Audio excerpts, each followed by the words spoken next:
At her sister's funeral, a dark-haired woman mourns. Her sister had promised to rescue her from this hell. But that promise was broken. She returned a corpse. With a sudden thud, her uncle declares Yuan the family's new hope.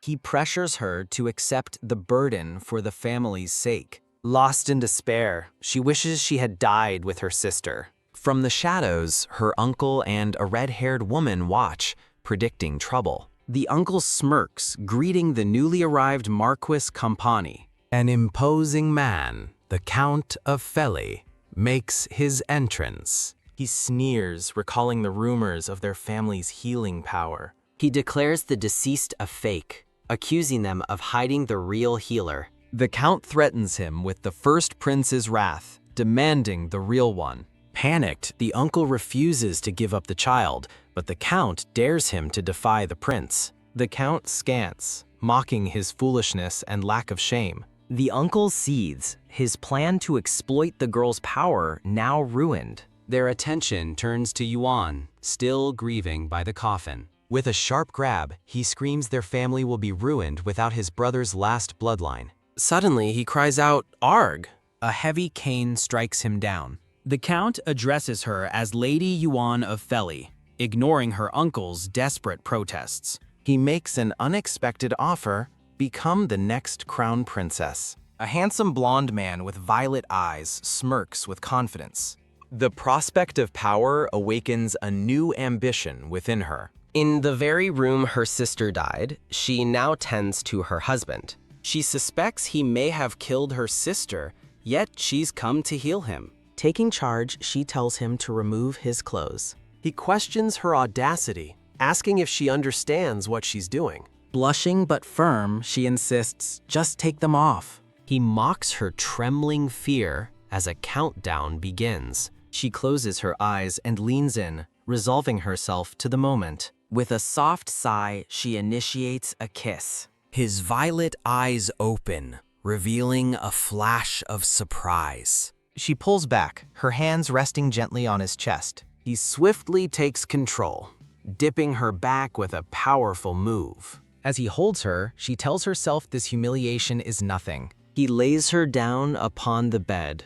A memory surfaces of a younger, happier Yuan with her dollhouse. A smiling maid asks the young Yuan why she's so happy. She joyfully explains her sister is finally coming to be with her. She dreams of her perfect family, planning to drink eggnog together. Giggling, she hopes her sister likes dolls and will arrive soon. A frantic maid bursts in, calling her name. With a crash, the image of her parents shatters into pieces. In a cold hall, Yuan peeks out as two strangers arrive. A sad, blue-eyed woman in a cloak gazes at her. She and a man walk toward Yuan, who watches nervously. The man speaks her name, and she looks up, startled. The woman embraces her, apologizing for arriving alone. "I'm Louise," she says, "your sister." And so Yuan's new life began. But her uncle's family declared their own claim. We're a family now. She recalls her uncle ransacking their family home. The loyal household staff were dismissed and sent away. Nothing remained of the beautiful home her parents built. In the past, Louise and Yuan stood together defiantly. Their cruel cousin Regina mocks Louise's maid attire. Louise demands the return of a precious gift meant for Yuan. Thump! She is thrown harshly to the ground. Regina's brother, Frederick, warns her against acting out. As Yuan cries for her mother, Louise offers comfort. She gently takes her younger sister's hand. Yuan tearfully asks her sister if she is mad. Louise admits her anger pales beside Yuan's sadness. She offers a warm, reassuring smile for her sister. Then she pulls Yuan into a tight, protective hug. "I'll always be by your side," Louise promises. She lovingly asks if Yuan knows how much she loves her. The memory of that love brings fresh tears. Returning to the present, her husband watches her intently. Overwhelmed by memory, she weeps in his arms. She remembers her sister leaving, only to return dead.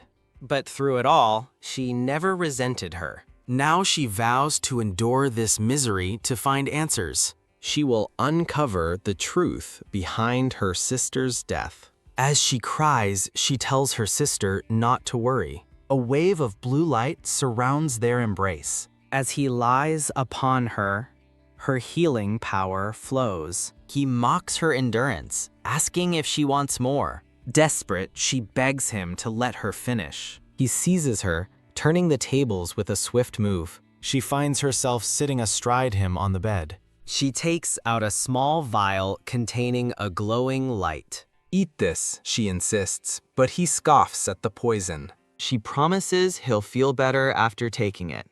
A gentle blue energy envelops them as she administers it. His violet eyes watch her with a curious intensity. Suddenly, his body goes limp beneath her. A sharp pain radiates through her own body. She grabs her head, crying out in agony. A memory surfaces of a lavish high society party. A younger Louise stands silently in a maid's uniform. A noblewoman in green sits at a table, clearly unwell. She looks up, her face a mask of irritation. A mustached man arrives with Louise, apologizing for their lateness. The woman demands immediate treatment for her piercing headache. He assures her that Feli's medicine will work quickly. With a harsh glance, he orders his assistant to begin. Louise nervously approaches the suffering lady. The man reveals his secret. The medicine is just bitter water. The real cure is Louise, who can absorb pain through touch. As golden light flows, she takes the woman's agony upon herself. A woman gasps, shocked by the high price of Feli's medicine. She declares her headache is miraculously gone. Others clamor for the cure, one dramatically claiming he's on death's doorstep. In her memory, the desperate nobles become demonic figures demanding more. One was a noblewoman suffering from a chronic illness. Another was a man crippled in a carriage accident. And one was a man nearly lost his arm to an arrow. Her uncle calms the crowd, as narration reveals only Yuan Feli can save them. He tells his special clients to keep the rare medicine a secret.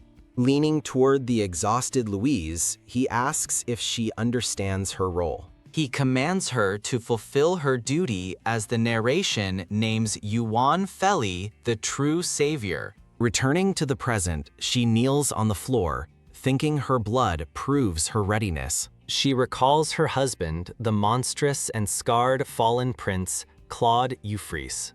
A memory of him screaming in agony flashes through her mind. She thinks the consummation is done, but the blood-soaked floor bothers her. She looks down at her stained dress with a somber expression. In a grand hall, a blond man in a formal uniform walks with purpose. He passes two maids who gossip about the strange noises from the previous night. They whisper in disbelief about the night of stars in such a dark mansion. He stops before a large door, overhearing them mention the prince taking a ninth wife. Creak. He opens the door to find Yuan waiting for him. In her hand, she clutches a white cloth stained with blood. The man looks flustered, asking if this is sufficient proof. She solemnly presents the blood-stained evidence to him. With this, she thinks, she has officially become the crown princess. She vows that even as a monster's bride, she will never return to Feli. Meanwhile, Claude awakens, feeling strangely refreshed and free of pain. He touches his face, confused by the sudden relief. An ethereal image of Yuan flashes through his mind. "Butler!" he shouts in a panic, startling the old man at the door. The butler nervously asks how he can be of service. The prince notices his butler's red face, but the man dismisses it. Claude demands an explanation, and the butler refers to the proof of consummation. The butler coughs, trying to maintain his composure. In a sunlit garden, Yuan learns the evidence has reached the imperial palace. The prince glares, his expression a mask of fury. He observes the barren garden, noting the lack of flowers. Elsewhere in the garden, Yuan thinks it could be beautiful with some care. A sudden hey catches her attention. She sees her husband watching her from a balcony above. With arms crossed, he asks if she has something to say. She looks up at him, a bead of sweat tracing her cheek. He asks if she remembers sleeping well, but she scoffs at the thought. From the balcony, he offers to refresh her memory. His piercing violet eyes lock onto hers. Standing alone, she admits to herself that she may have acted recklessly. She clenches her fist, vowing never to speak of her healing ability. She fears he would become a monster like her uncle if he knew the truth. She resolves to make herself useful without revealing her secret power. Now that the marriage is official, she reaffirms her right to be there. She looks at her husband, suspecting he's the one who killed her sister. She resolves that the potential murderer is the one who should be cast out. He asks what she is doing, and she questions if he regrets her bruised face. Touching his own bruised face, he can't believe what he did last night. She looks on, confused by his reaction. They stand in an awkward, uncertain silence. He panics, demanding she help him remember as promised, and she readily agrees. She senses that while he isn't angry, he's about to explode. She offers him a cup of medicine, but he scoffs, asking if garbage will restore his memories. Sitting beside him, she points out that he seems surprisingly calm for once. She provocatively asks if he slept well after taking his frustrations out on her. Dismissing her words as nonsense, he's urged to drink the tea as proof. He hesitates, sweating as he weighs his options. He takes the cup, clarifying that he's verifying her claim, not trusting her. As she watches intently, he finally drinks the tea. After he finishes, she touches his chest and asks what he plans to do now. She gently rests her head against his shoulder. A tear escapes as she endures a moment of pain. He gasps as a jolt of energy surges through him. Wincing, she reminds him that this is her prescription. She explains her treatment combines medicine and human touch, its effects now clear. As her power works, she begs him to remember this time. He looks down at his chest, stunned and confused by the sensation. As he rises in a daze, she collapses to the floor, completely drained. Ugh, she cries out, overwhelmed by the backlash of her healing. He drifts into a peaceful sleep, his pain finally gone. Lying exhausted, she knows he won't remember how she truly healed him. Narration reveals she used his blood, which pooled on the floor. Looking at her stained dress, she recalls fabricating the proof of their consummation. She writhes, wondering how inflicting just enough pain for him to sleep could hurt her so much. Two maids gossip, wondering if the couple's loud night means they've taken a liking to each other. He overhears the maids call them a scandalous match, claiming he giggled all night. Flustered, he accepts the medicine worked, but rejects the idea of prescribed human warmth. He remembers her taunt about him sleeping better after unleashing his frustrations. Mortified, he wonders what trick she used to make him forget their passionate night. He watches her figure retreat down the long corridor. The prince questions the commotion, and his butler reports a desire to tend the garden, which he dismisses as servant's work. The butler smiles sheepishly, apologizing for the management of the staff. Yuan glances back over her shoulder with a knowing look. He watches her departure with a hardened expression. He turns and abruptly storms away, leaving the butler startled. Lying down, he orders his butler to say he's sleeping and to get out.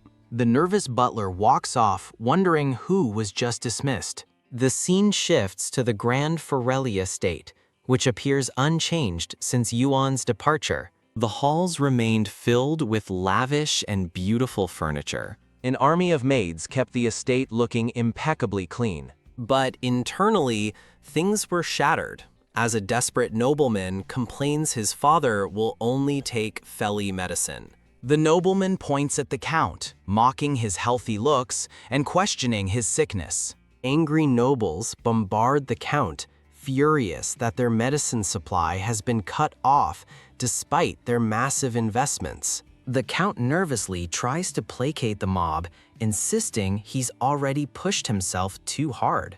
The count complains about being dragged to conferences and pressured to make cheaper medicine. He laments being too busy to eat as the nobles listen silently. He explains that making medicine requires rare, carefully handled ingredients from afar. He shouts at a nobleman about the enormous transport costs, but the man is unmoved. Tearing up, he lists the dangerous and expensive routes for ingredients, lamenting he must keep his special clients secret. A nobleman acknowledges the risk of rumors about privileged treatments, but assures the count they aren't there to blame him. The count smiles sweetly, asking them to trust him and wait a little longer. His facade drops as he furiously slams his fist, cursing the girl who stormed out without a word. He rages about her marrying the monstrous fallen prince in the remote Loxenhart mansion. A red-haired woman calls the situation disgraceful,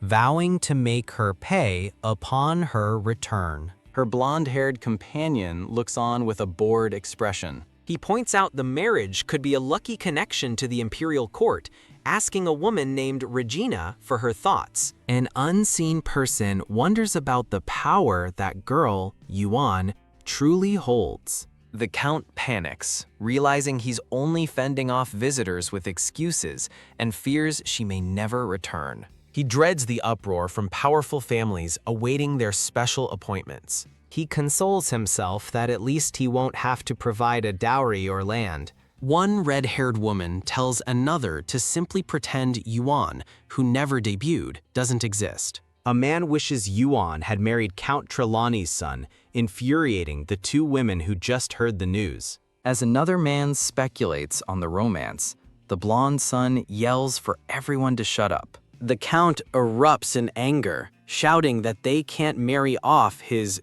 goose that lays the golden eggs. His son is confused, questioning why he's upset when he'd begged them to let her go. The count grits his teeth, unable to properly answer. The family argues in confusion, questioning why they are fighting over Yuan. The woman in green scoffs, imagining Yuan being dragged through the snow by her monstrous husband. Thump.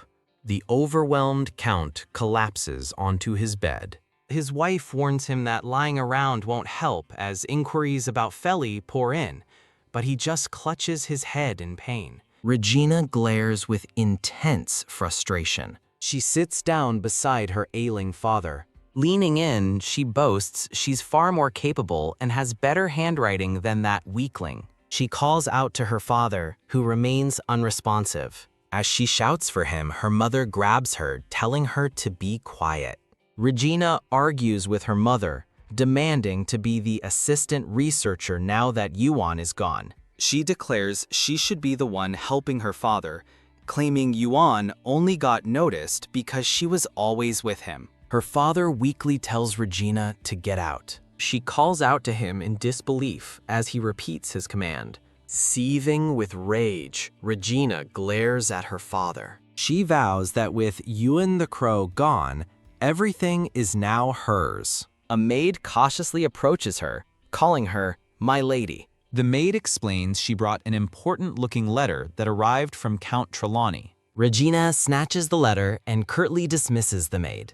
She opens the letter, her hands holding the elegantly written page. Her eyes widen in shock.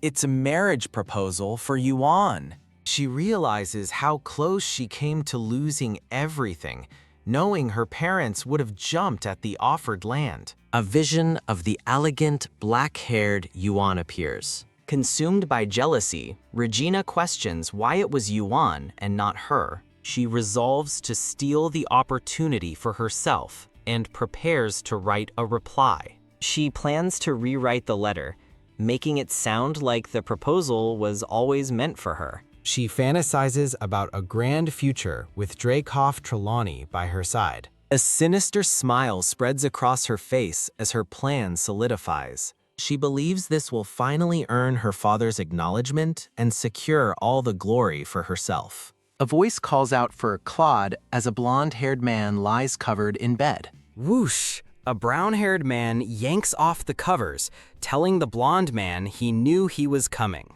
The visitor is introduced as Lancelot Rev, Claude's childhood friend who cheerfully chides him for his rude welcome. Claude insists he wasn't invited, but Lancelot says he should have expected him after taking a new wife. Lancelot smirks, revealing Eddie's story that the bride sought revenge but would flee in fear, which proved untrue. Claude, shirtless in his robe, touches his temple with a weary expression. Lancelot gets close, teasing him about his radiant new wife and asking when he dropped his cold act. Lancelot crudely compliments his friend for not being a dead fish in bed, earning a furious glare from Claude. He points out that the wife stayed the night and is still alive, a first for an imperial bride. When asked what he's implying, Lancelot grins, suggesting Claude's face looks different now that he's met his match. Lancelot attributes the change to the power of love as Claude stares off, lost in thought. Claude flatly denies loving anyone and asks if his friend understands. Oops, Lancelot realizes he said the wrong thing. He thinks to himself that he always seems to ruin the moment with a single comment. Lancelot concludes the first night did happen and worries his anxious brother Eddie will be furious at the prince's haste. He considers telling him that the Feli family is desperately trying to get their daughter back. The scene shifts to a serene image of the black-haired Yuan among white roses. She looks down with a gentle, thoughtful expression. Lancelot gazes out the window, wondering how anyone could be so cold to someone so beautiful. An imperial official finds Yuan in the snow, regretfully telling her to return home. He explains the prince is in no condition for a partner and that she should leave, but Yuan is stunned by his words. A dark memory flashes of her sinister uncle surrounded by shadowy figures. Standing defiantly in the snow, she asks the official what he'll do if she refuses. She declares she is not going back, surprising the official. Looking determined, Yuan vows to wait for her husband to come for her himself. With that, she announces her departure to the stunned official. The snow continues to fall as she turns away. Shivering, she wonders if this crushing cold is how her sister died. She waits patiently by the doors of the black mansion, her reflection visible in the glass. Watching from a window, the butler and a maid hear her thoughts. She'd rather die than return to her family. The butler and maid look on, their faces filled with worry for the woman outside. Lying on a sofa, Claude questions if she is really asking to be let in, wondering if Rev has gone mad. The official apologizes, admitting this is unprecedented. They've only ever seen women flee the mansion before. Outside, the grand carriage that brought her sits abandoned in the falling snow. The butler thinks to himself that he honestly didn't expect her to be alive, as the maids were too afraid to check. He notes the servants' prayers have changed as Claude sits up with a start. Claude smirks, mockingly reciting the dark rumors about his violent behavior and his 9 previous brides. The official quietly tells the butler that it isn't the prince's fault. Startled, Claude turns away and retorts, "Who said it was?" Through the window, the empty carriage remains waiting in the snowy courtyard. Claude peers through the curtains, his violet eyes fixed on the scene outside. He coldly thinks that if she hates returning home so much, she can just die elsewhere. Resolved, he decides he will have to make her run away himself. With a grimace, he gives a sharp order to lock down the entire mansion. He then coldly instructs the official to tell Rev to start looking for wife number 10. He takes a pill from a vial, wondering whether to prepare a coffin or divorce papers, as he grits his teeth in pain. The official asks if he'll even try to find happiness, but the word triggers a painful memory for Claude. Claude confronts the Marquis, asking if his uncle's version of happiness, a wife and family, is what he means. Overwhelmed by anguish, he covers his face, asking who could possibly want a husband like him. Tears streaming down his face, he wonders who would ever want him as a father. Yuan recalls over a decade of failed treatments and experimental medicines. The hereditary disease of her family, she thinks, never let go. She reflects that while the illness skipped her father, it tragically afflicted Louise. A single tear falls as she remembers, though a glimmer of hope remains. She wonders if her smiling sister truly died on her own terms.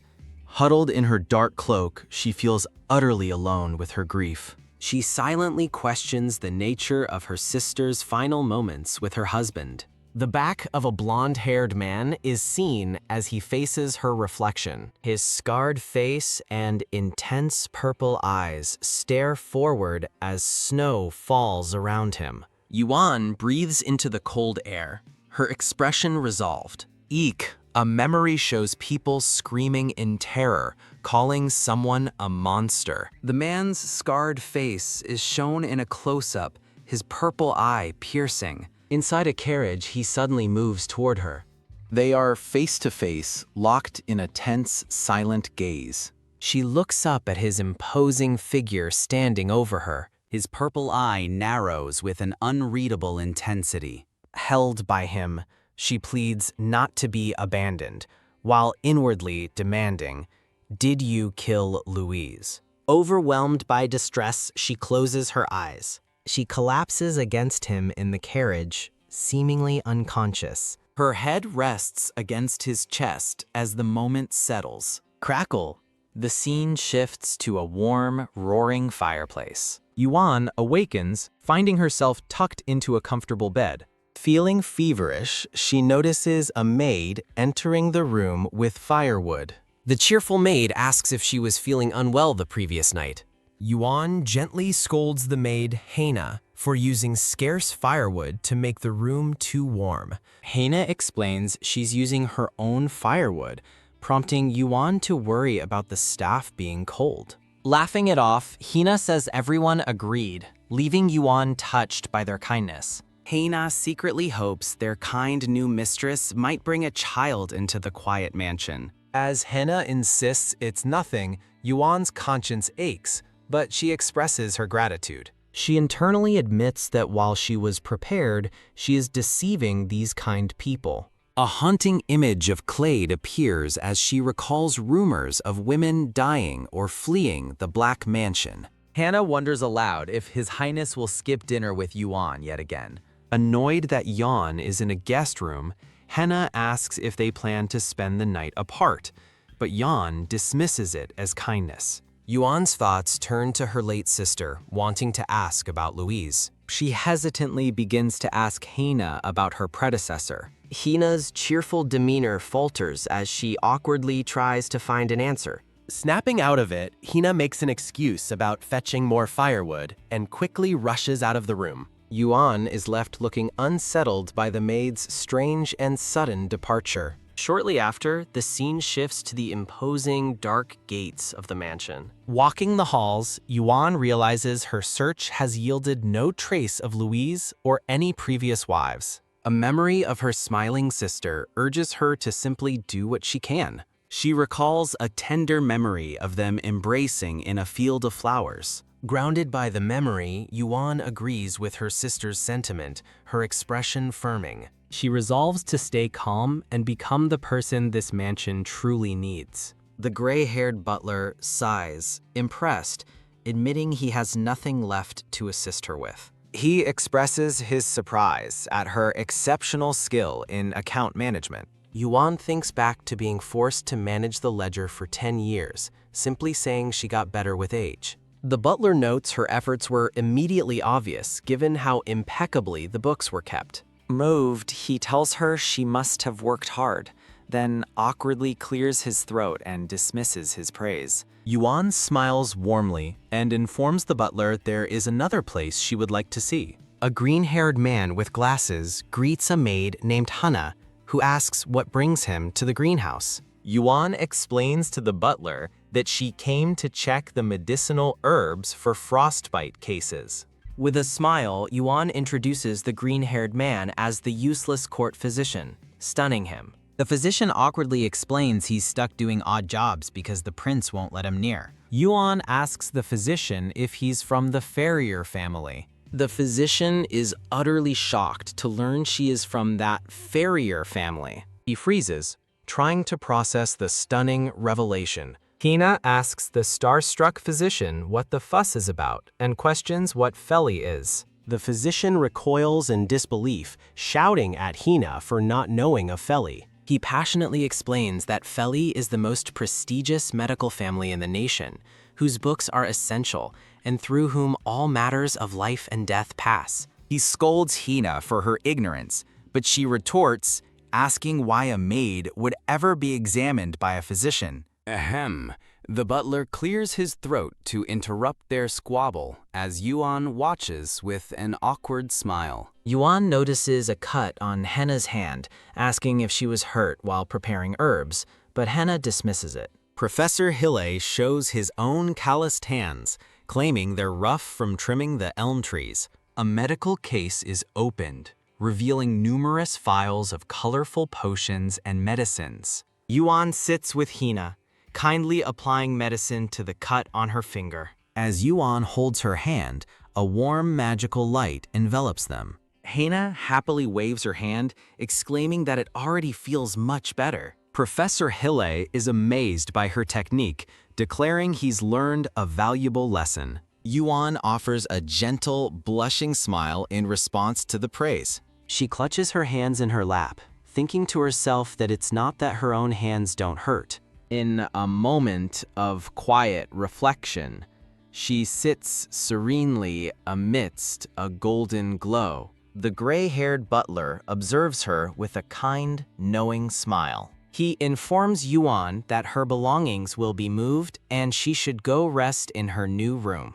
Stunned, Yuan questions him about her belongings, and he calmly confirms his words. The butler explains that it's improper for her to stay in the guest quarters. A beautifully decorated, opulent bedroom is revealed, bathed in golden light. Yuan clasps her hands, overwhelmed with emotion, as Henna grins excitedly behind her. Hina announces the room now belongs to Yuan, free for her to decorate as she pleases. Yuan reflects that she hasn't had a space of her own since she was 10. A flashback shows a laughing red-haired woman, contrasting with another scene of common folk. In the memory, the red-haired woman stands in the light while a younger Yuan lingers in the shadows, holding a bucket. The younger Yuan looks down, her face cast in shadow and sadness. In another memory, a kind woman makes a simple bed on the floor before smiling and holding up a glowing charm.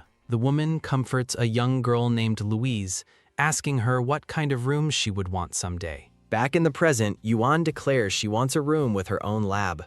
She looks toward her new space, determined to find a cure for the illness of the woman in her memory. Hina explains that all the new lab equipment was purchased yesterday by Lord Feli from the market. Yuan gently runs her fingers over the pages of a large, open book. She turns to Hina with a sincere smile, thanking her for the beautiful setup. Hannah beams, telling Yuan that everyone is truly happy she has become the lady of the house. Hannah's face is alight with pure, unadulterated joy. Yuan blushes, touched by the genuine warmth and acceptance. Gia! A scream pierces the silence as a hand violently shatters a mirror. Ah! An agonizing scream echoes as dark splatters cover the scene. A figure writhes in pain on the floor, begging for help as a broken mirror reflects a vision of fire. A shard of glass reflects the tormented face of the blonde-haired prince, Claude. Clutching a dagger, Claude screams as the narration reveals a curse returns each night to isolate him in pain. A violent splash of dark blood stains the air, While walking down a hall, Professor Hille is startled by a sudden, terrifying scream. Ugh.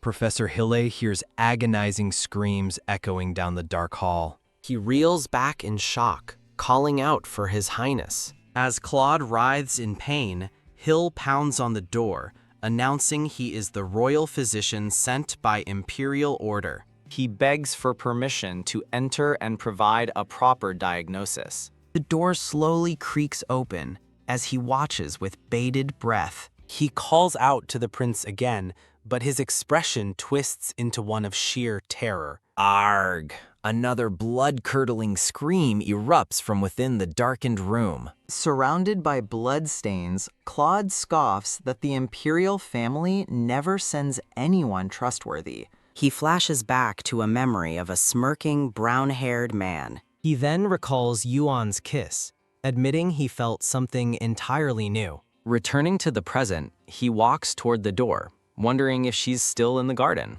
Yuan stands waiting just inside a brightly lit room. Claude appears before her with a slight smile, announcing they need to talk. She turns to face him, formally addressing him as Your Highness. She begins to happily recount her day with Hina, but he sharply cuts her off.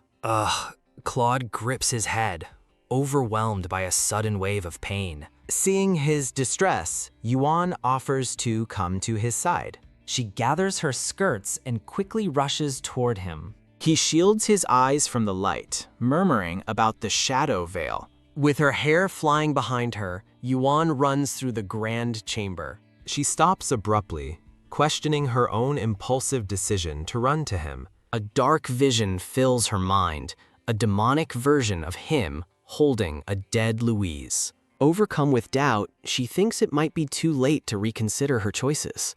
She stands before the ornate doors, wondering if staying with him betrays Louise. Peeking through the crack in the door, her cautious expression turns to one of surprise. She opens the door to find Claude waiting for her in the shadows. His intense violet eyes glow as he stands shirtless in the darkness. A bead of sweat rolls down his temple as his glowing eye stares intently. He reaches for her, his voice low as he says he needs her tonight. His face is a mask of pain, scars visible under the harsh light.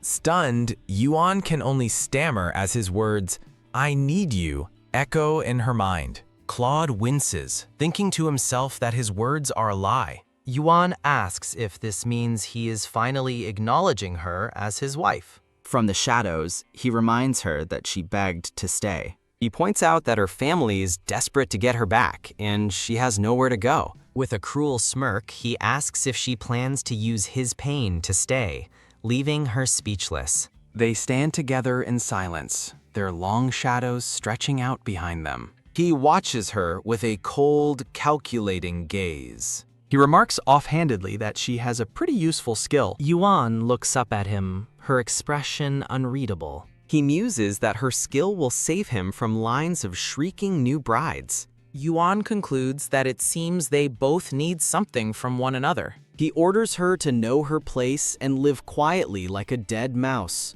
A single tear wells in her eye, her face a picture of shock. A deep blush spreads across her face as she realizes she won't have to go back. He demands her answer, and she snaps to attention, eagerly agreeing. She thanks him profusely as he stares back with a grim, scarred expression. A cartoonish rendering of Claude shows his quiet displeasure. He looks away, wondering if his curse can be cured with medicine alone. Yuan looks up at him, utterly confused by his question. She blushes, contemplating the idea of warm physical closeness. He asks with a slight blush if that's truly necessary. In a flashback, he coldly deduces her power is touch-based, dismisses her as a liar, and orders Gustav to send her to the guest room, planning to use her only when needed. Snapping back to the present, she steels herself, declaring she must do it. Her sudden resolve leaves him completely stunned and speechless. He thinks she has no shame as she looks at him with sparkling determination. Flustered, he averts his eyes and tells her to get to work. She watches him with a slightly nervous expression. A teacup sits on a table, emitting a magical, sparkling vapor. As Claude sleeps fitfully, Yuan leans over him, performing her duty. Lying beside him, she thinks she has taken just enough pain for him to sleep one night. In her thoughts, she vows that if he mistreated or killed Louise, he deserves to suffer. A single tear traces a path down her cheek as she makes a silent plea. Watching him sleep, she asks him to share his guarded heart and tell her about Louise. A tear falls as she prays for her sister Louise to finally rest in peace. Her expression hardens with the hope that he wasn't the one who hurt her. The morning sun streams into an elegant, empty room. The scene shifts to a vast library filled with countless books. 2 servants carry large, ribbon-tied boxes into the room. The butler confirms her furniture order, but she insists that what has arrived is plenty. He offers her a kind smile, which makes her blush slightly. After her shy apology, he gently advises her to get used to her new station. The butler thoughtfully notes that she'll need proper clothing, as she brought almost nothing with her. Surprised by his concern, she asks if His Highness ordered it. The butler hesitates for a moment before confirming the prince's order. A flashback reveals Claude noticed her thin clothes and gruffly ordered the butler to get her a proper wardrobe, wondering why he had to bother with it. He smiles, explaining that the prince told him to take good care of her, especially during the cold winters. Overjoyed by the kindness, she beams as flowers bloom around her. A closet is opened, revealing a stunning collection of beautiful new dresses. The maids celebrate the 30 new sets of clothing, but Yuan worries about the expense, suggesting they should have bought more cloaks for the servants instead, prompting Hana to insist the lady of the house must look the part. The butler reassures her, confirming they are not broke and that the prince personally approved the budget. The butler's voiceover explains that while the master neglects himself, her dressing well will brighten the whole mansion. The butler and Hana share a moment of understanding, realizing Yuan is the first lady the prince has ever truly acknowledged, bringing a new warmth to the mansion. As Yuan admires her dresses, the staff resolves to serve her to the best of their ability. A smirking blonde man with a parrot notes the noise, while below, an older man seethes, calling him a dung count. The older man resolves to play along with the charade if it means getting Yuan out. He then dramatically begs the blonde royal to protect his nephew from the terrifying Mad Prince. The story pauses for a brief staff credit slate. The blonde royal with the parrot on his shoulder flashes a confident, knowing smile. The older man, Count Feli, complains loudly that the deposed Prince Clad took 2 of his nieces. He continues his dramatic lament, crying that there wasn't even a proper wedding. Count Feli bows deeply before the unimpressed blonde royal. His face is a mask of sheer terror as he looks up from his bow. The royal laughs, dismissing the idea of a wedding as a complete waste. He mockingly adds that finding a bride for the prince was a misuse of manpower, turning to his aide for agreement. The mustached aide angrily agrees, declaring that a shameless man like Count Feli shouldn't show his face at a wedding anyway. The aide calls them a perfectly matched pair of cockroaches, causing Count Feli to tremble in fear. The aide internally marvels that the count is still alive after trying to deceive the royal. The royal smiles with satisfaction as the terrified count remains bowed before him. He offers the count a chance to see his niece at the Black Mansion, causing the count to look up in shocked disbelief. A man in a tuxedo is silhouetted by a bright doorway as he enters a dark, ornate room. He gasps in horror, looking down at the bloody contents of a wooden box. Blood splatters across a pale surface. The blonde-haired royal stares ahead with a cold, unsettling gaze. The narration states that he responded without hesitation. Count Feli looks up in pure, sweating disbelief, stammering, "Pardon?" A white-haired man with a parrot on his shoulder smirks, telling his pet Blineko that he's thrilled his older brother has found a match. The blonde royal sarcastically compliments the parrot's eye for beauty, mocking Count Feli. Count Feli stammers nervously under the royal's condescending gaze.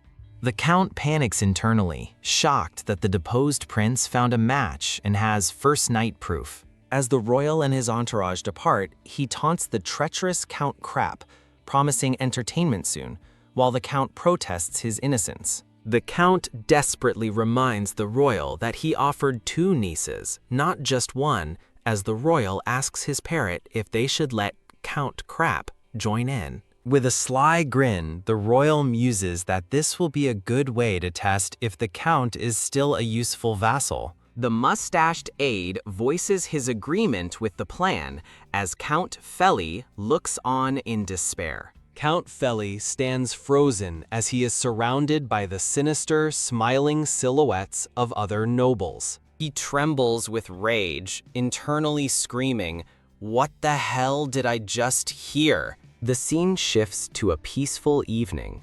As the narration reveals, Yuan spent the first night with the prince. Standing on a balcony in a white cloak, Yuan looks downcast, wondering why. The sun sets on the grand mansion's exterior. Yuan frets comically, her face flushed as she questions why he hasn't called for her. Walking with Hana, Yuan feels relieved she doesn't have to suffer, but admits that after 2 days, she still finds him impossible to read. She looks down with a conflicted expression, a bead of sweat on her cheek. In a monochrome memory, she recalls how he locks his door every night and never responds. She stands alone in the courtyard, looking up at the building and wondering if he's watching her. She and Hina continue their walk across the snowy grounds. From a dark room above, the blonde Prince Claude watches her walk below. Yuan stops suddenly, a blush spreading across her face as if sensing his gaze. Claude's expression is intense and unreadable as he observes her from the shadows. He calls down from the balcony, mockingly asking if she's a crazed mutt excited by new clothes. Blushing furiously, Yuan defensively insists her excitement isn't about the clothes. She explains that she offered to work for him, yet he hasn't called for her even once. Her eyes well up as she confesses she was afraid he would change his mind and send her away. She sincerely thanks him, admitting that just seeing her things in the room helped calm her anxiety. Continuing her explanation, she insists she's not just excited about her new cloak. She opens her cloak to reveal her old green dress, asking if it looks too worn. He watches her coldly, asking if her old clothes don't bother her anymore. He questions why she hasn't worn any of the new clothes he bought for her. Flustered, she internally panics, wondering what the butler Gustave has been up to.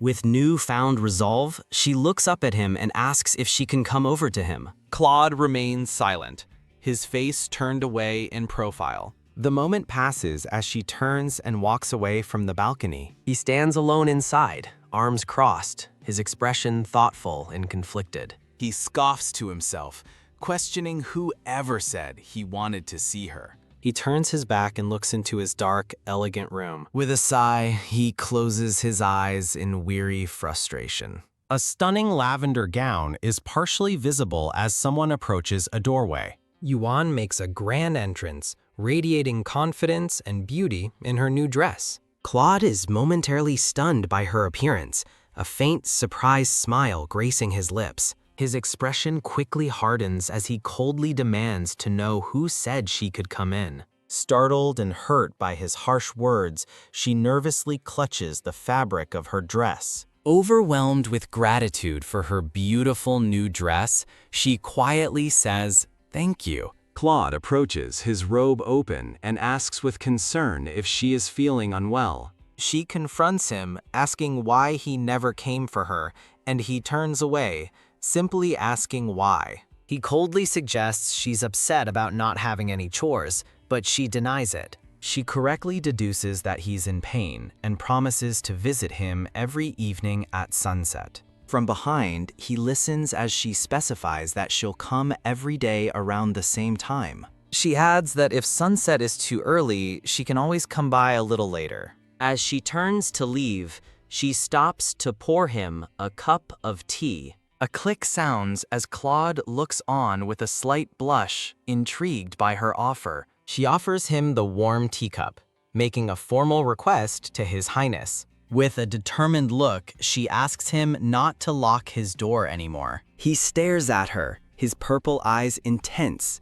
and his expression unreadable. He accepts the cup of tea she's prepared for him. She watches quietly as he takes a thoughtful sip of the tea. Her inner thoughts reveal her hope of learning the truths she has longed to know. Realizing nothing comes without a price, she embraces him tightly from behind. The moment dissolves into a blur of sparkling lights, signaling a passage of time. The next morning, Claude awakens in bed alone, wondering if it happened again. He sits up, realizing he can't remember last night, and that the raven is gone. He tries to dismiss it, thinking to himself that he doesn't care. He glances down at his perfectly intact robe.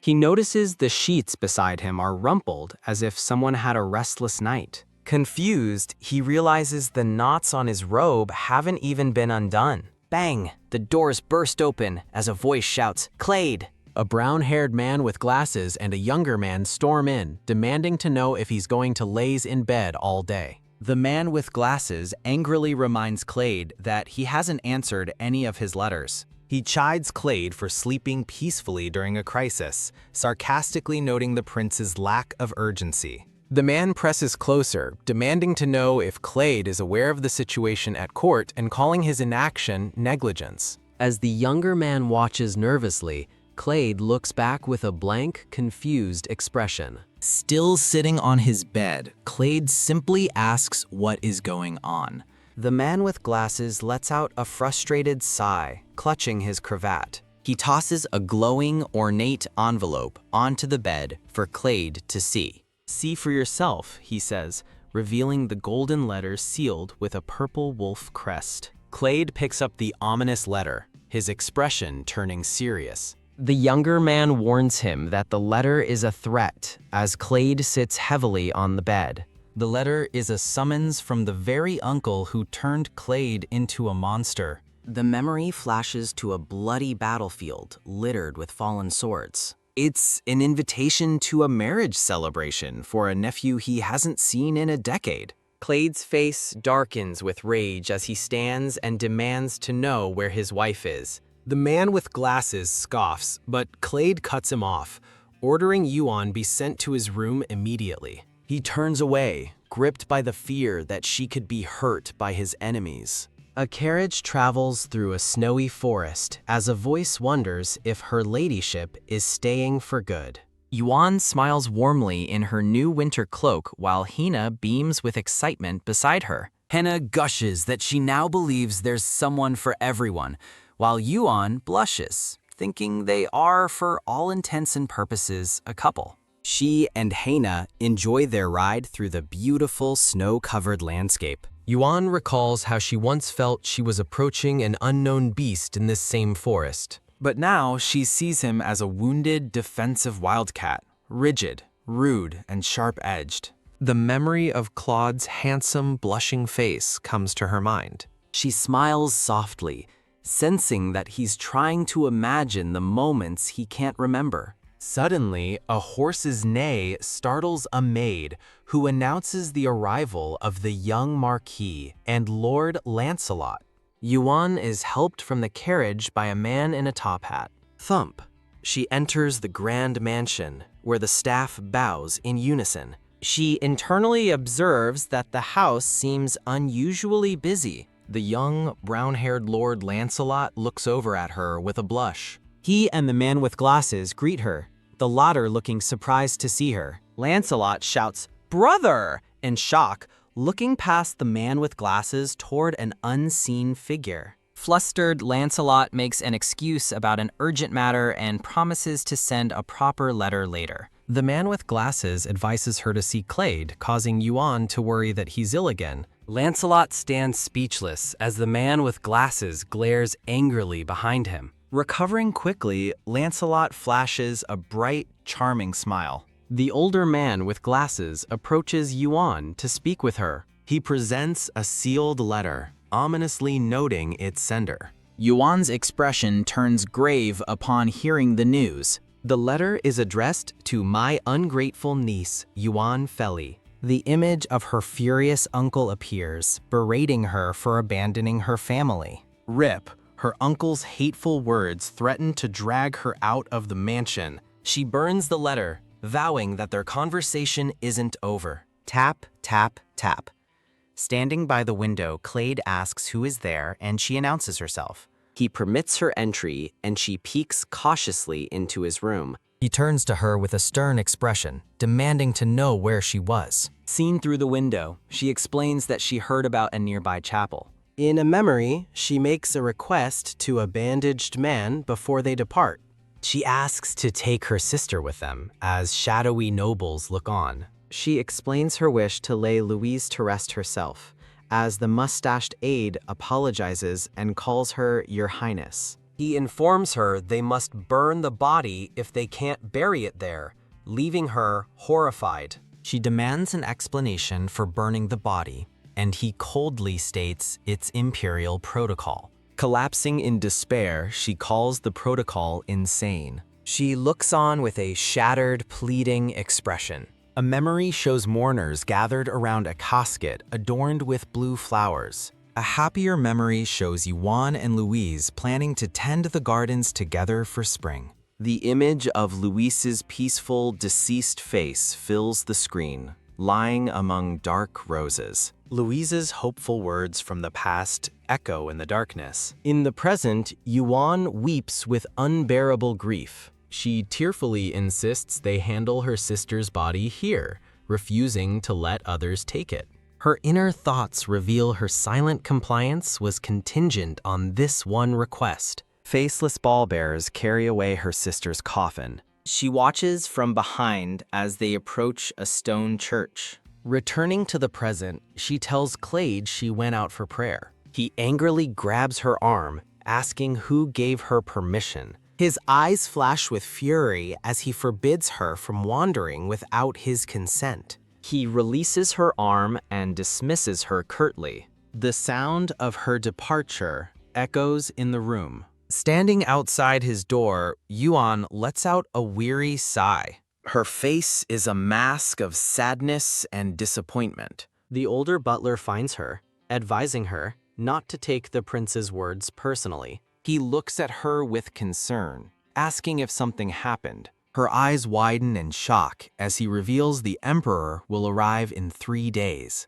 He warns her that the emperor is a ruthless tyrant who may be in a foul mood. She recalls the rumor that this emperor seized the throne by ousting Clade. Burning the emperor's letter, she finally understands the cruel reality of the situation. A thought reveals her realization. He was hurting, not just sick. Clade sits in darkness, overwhelmed by pain and grief. The butler tells her that he understands the situation now. She recalls him saying he's the only one who truly understands his own hatred for the emperor. She tenderly reaches for him in a hazy, intimate memory. A head maid orders the staff to hurry as palace attendants from the capital arrive to prepare for the emperor's sudden visit. As maids admire the scene, Yuan thoughtfully considers getting them new, warm uniforms. A phalanx of royal guards stands ready in the cold. The grand doors to the mansion swing open. She observes that the mansion is unusually full of life. She gazes up at the sunlit mansion exterior. Her expression is serene as she takes in the scene. The moment shatters into a crystalline memory. In a memory, she speaks of lonely people, and Clade offers what little comfort he can. He reminds her that she's no longer in the palace and is starting a new family. She nervously wrings her hands, absorbing his words. She places her hand over his, thinking it's time to let go. He confronts her, intensely demanding to know what she could possibly understand. Her composure cracks under the weight of his question. He coldly tells her not to pretend she understands and to just do her job. He then forbids her from wandering around on her own. She reflects on how understanding and consolation are different, her heart aching from his rejection despite being used to it. She watches him, wondering why someone so beautiful can be so hurtful with his words. His shadowed face reveals a dangerous, intense gaze. She surprises him with a sudden kiss on the cheek. She embraces him, knowing she is the secret to his peaceful sleep. Holding him tighter, she thinks that he's the one who is truly ignorant. Bathed in light, she looks forward with newfound resolve. Hina interrupts her thoughts, announcing another letter from Count Feli. The maid smiles, asking if she should handle it the usual way. Yuan smiles warmly and gives her approval. She reflects on the countless threatening letters from her uncle, which she now burns without a second thought. She imagines her uncle and Frederick imprisoned, yet still worries about who could stop him. Her expression is somber as she questions who could truly protect her. She sees a carriage approach and realizes that while she found refuge, Clade has nowhere to run. A new figure arrives, a blonde, blue-eyed man with a confident smirk. The mustached aide from before watches with a stern expression. A powerful, bearded man with a cruel smile makes his presence known. The Emperor and Yuan walk together through the main gates. Clade appears dressed in a formal uniform with a delicate mask covering his scars. Yuan, in an elegant white gown, looks down with a solemn expression. A rider on horseback approaches at great speed. The Emperor looms over them, his eyes glowing with intimidating power. She stands beside Clade, a faint blush on her cheeks. The Emperor dismounts his horse with imposing authority. He strides confidently toward the waiting couple. She bows her head, stammering a formal greeting to the Empire. With tears in her eyes, she formally greets His Majesty, the Emperor. The Emperor leans uncomfortably close to her before inspecting his own regalia. A tear escapes her eye as she leans on Clade for support, who watches the Emperor impassively. Thump. A gloved hand violently grabs her delicate wrist. The large, blonde Emperor holds her hand with a cruel smile as she looks on in fear. Trembling, she is unable to pull her hand from his powerful grip.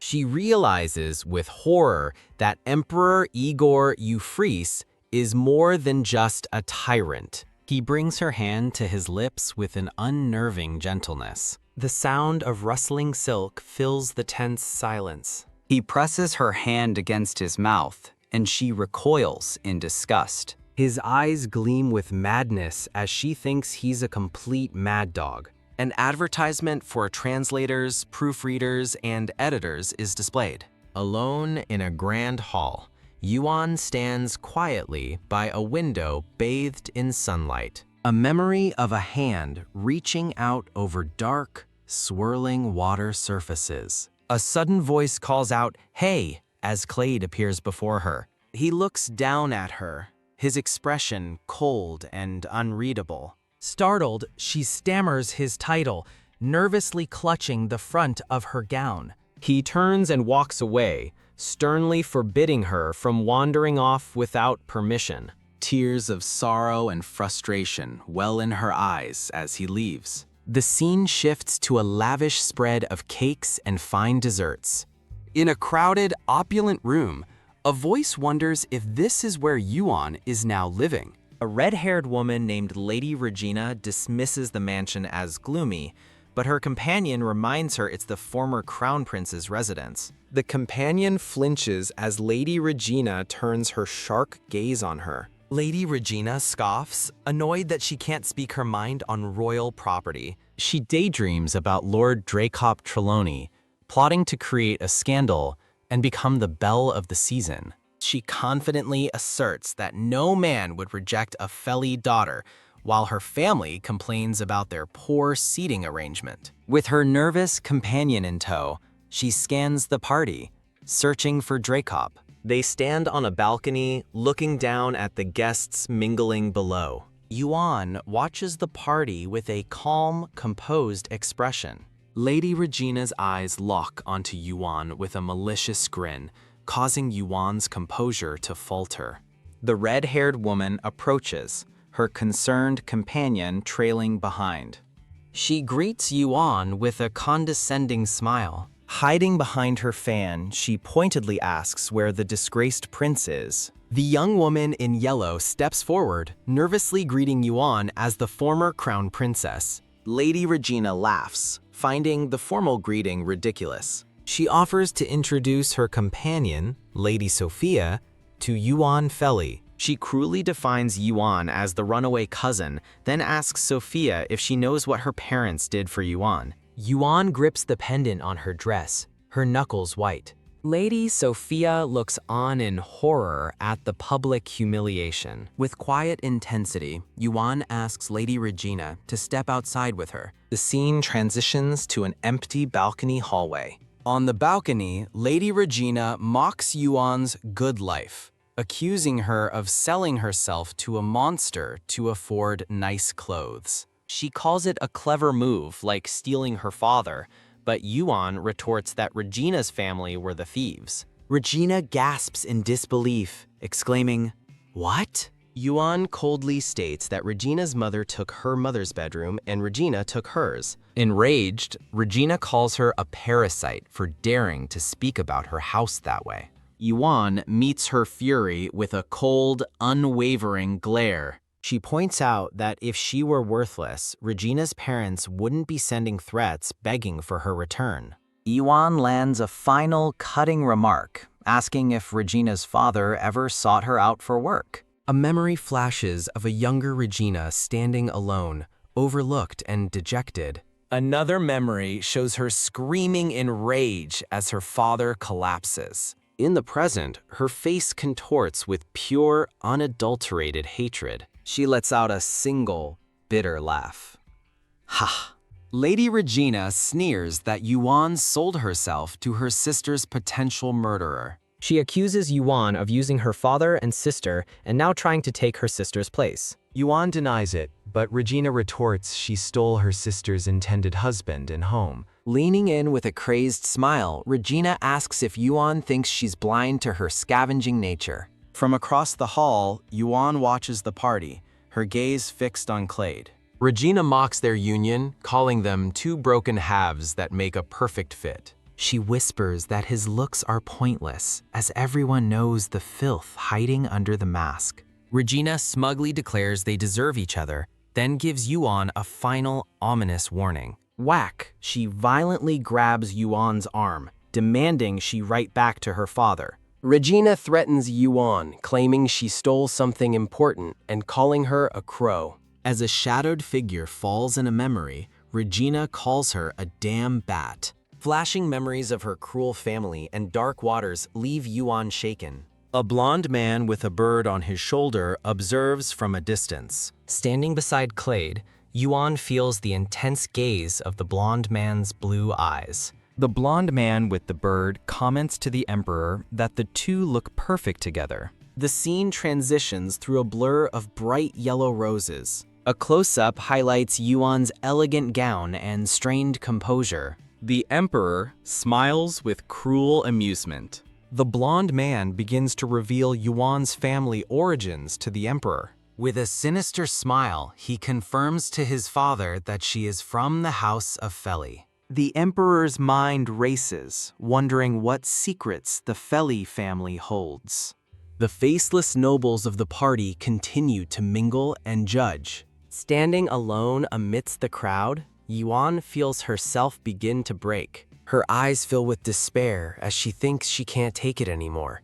She's haunted by the sneering, judgmental faces of her family and rivals. The piercing stares of the Emperor and his son feel like daggers. Overwhelmed by the scrutiny, Yuan covers her face as the older butler approaches. He gently tells her the welcome party is over and that she should go rest. She thanks the butler, Gustav, and agrees that she needs to rest. Noticing her distress, Gustav offers to call for Lord Hille, but she politely declines. Clade glances back, a hint of concern in his eyes. He turns to find the spot where she was standing is now empty. Wham! A jolt of panic hits him as he frantically asks where she went. He remembers his warning not to wander off alone as he searches the crowd. Excusing himself abruptly, he pushes through the guests to find her. In a quiet hallway, Yuan finds a moment of relief, glad she avoided her uncle. She strengthens her resolve, determined to endure one more day by Clade's side. A deep voice interrupts her thoughts. The Emperor has found her. She turns, her face etched with horror, as she realizes who it is. Thump. The Emperor suddenly grabs her, pulling her against him. He lifts her effortlessly, silencing her protests about being with Prince Clade. Taking her to a secluded room, he dismisses her fear, saying he likes the forbidden place. He menacingly lifts her chin, his cruel smile widening. A bloody vision of crimson flashes through her mind. He calls her appetizing food as she pleads to return to the party. Surrounded by leering, shadowy figures, the Emperor wonders what she tastes like. Her spirit breaks as she wonders why she must endure this torment again. The Emperor's terrifying shadow looms over her, asking how she'd look if she cried. She feels the world wants her to stay broken, just as her family always has. The ghostly, smiling faces of her uncle and his wife haunt the darkness. A gloved hand reaches out from the oppressive darkness. A blonde emperor smiles condescendingly, his hand on a bearded duke holding a woman captive, and is addressed as Your Majesty. The bearded duke regards the scene with a grim, severe expression. The emperor stares forward, his purple eyes cold, and an intricate pattern covering the left side of his face. Held tightly by the duke, a tearful, dark-haired woman looks up in utter despair. Tears of terror stream down the woman's face. The emperor's piercing purple eye glares with cold,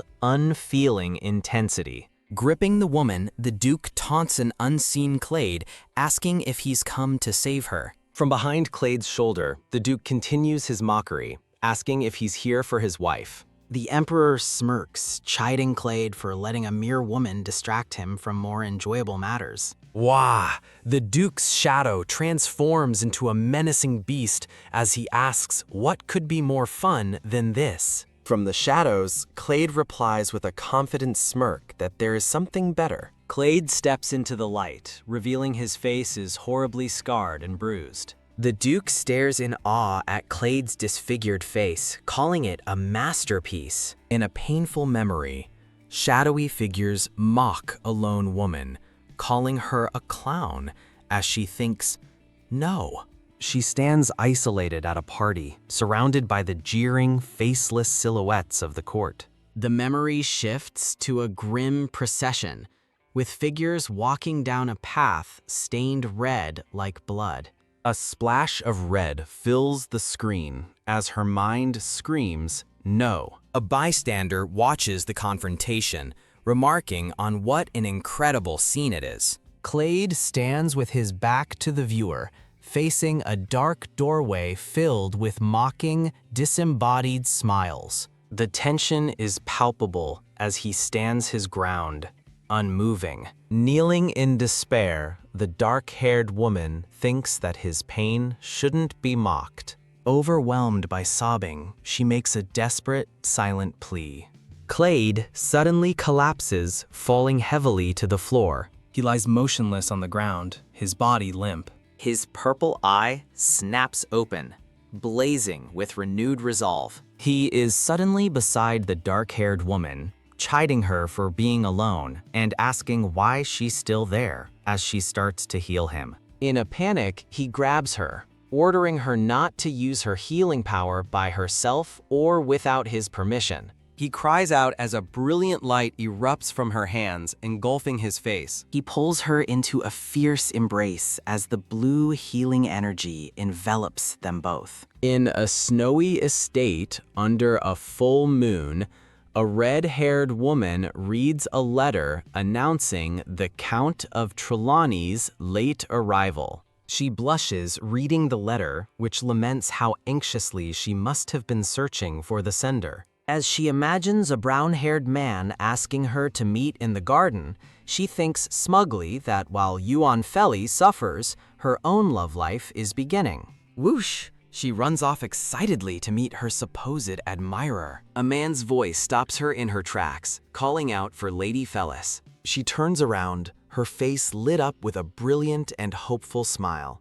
Her smile wavers with confusion as she sees the man standing before her. Her lips part in stunned silence. The brown-haired man blushes, declaring that if their meeting is fate, he will gladly accept it. He internally declares his love, his face comically cracking like stone as he realizes his mistake. A thought bubble screams in panic. This is not how I imagined this going. The scene shifts to a high society party where guests are mingling in a lavish room. The brown-haired lord and his companions laugh heartily, revealing unnervingly large teeth.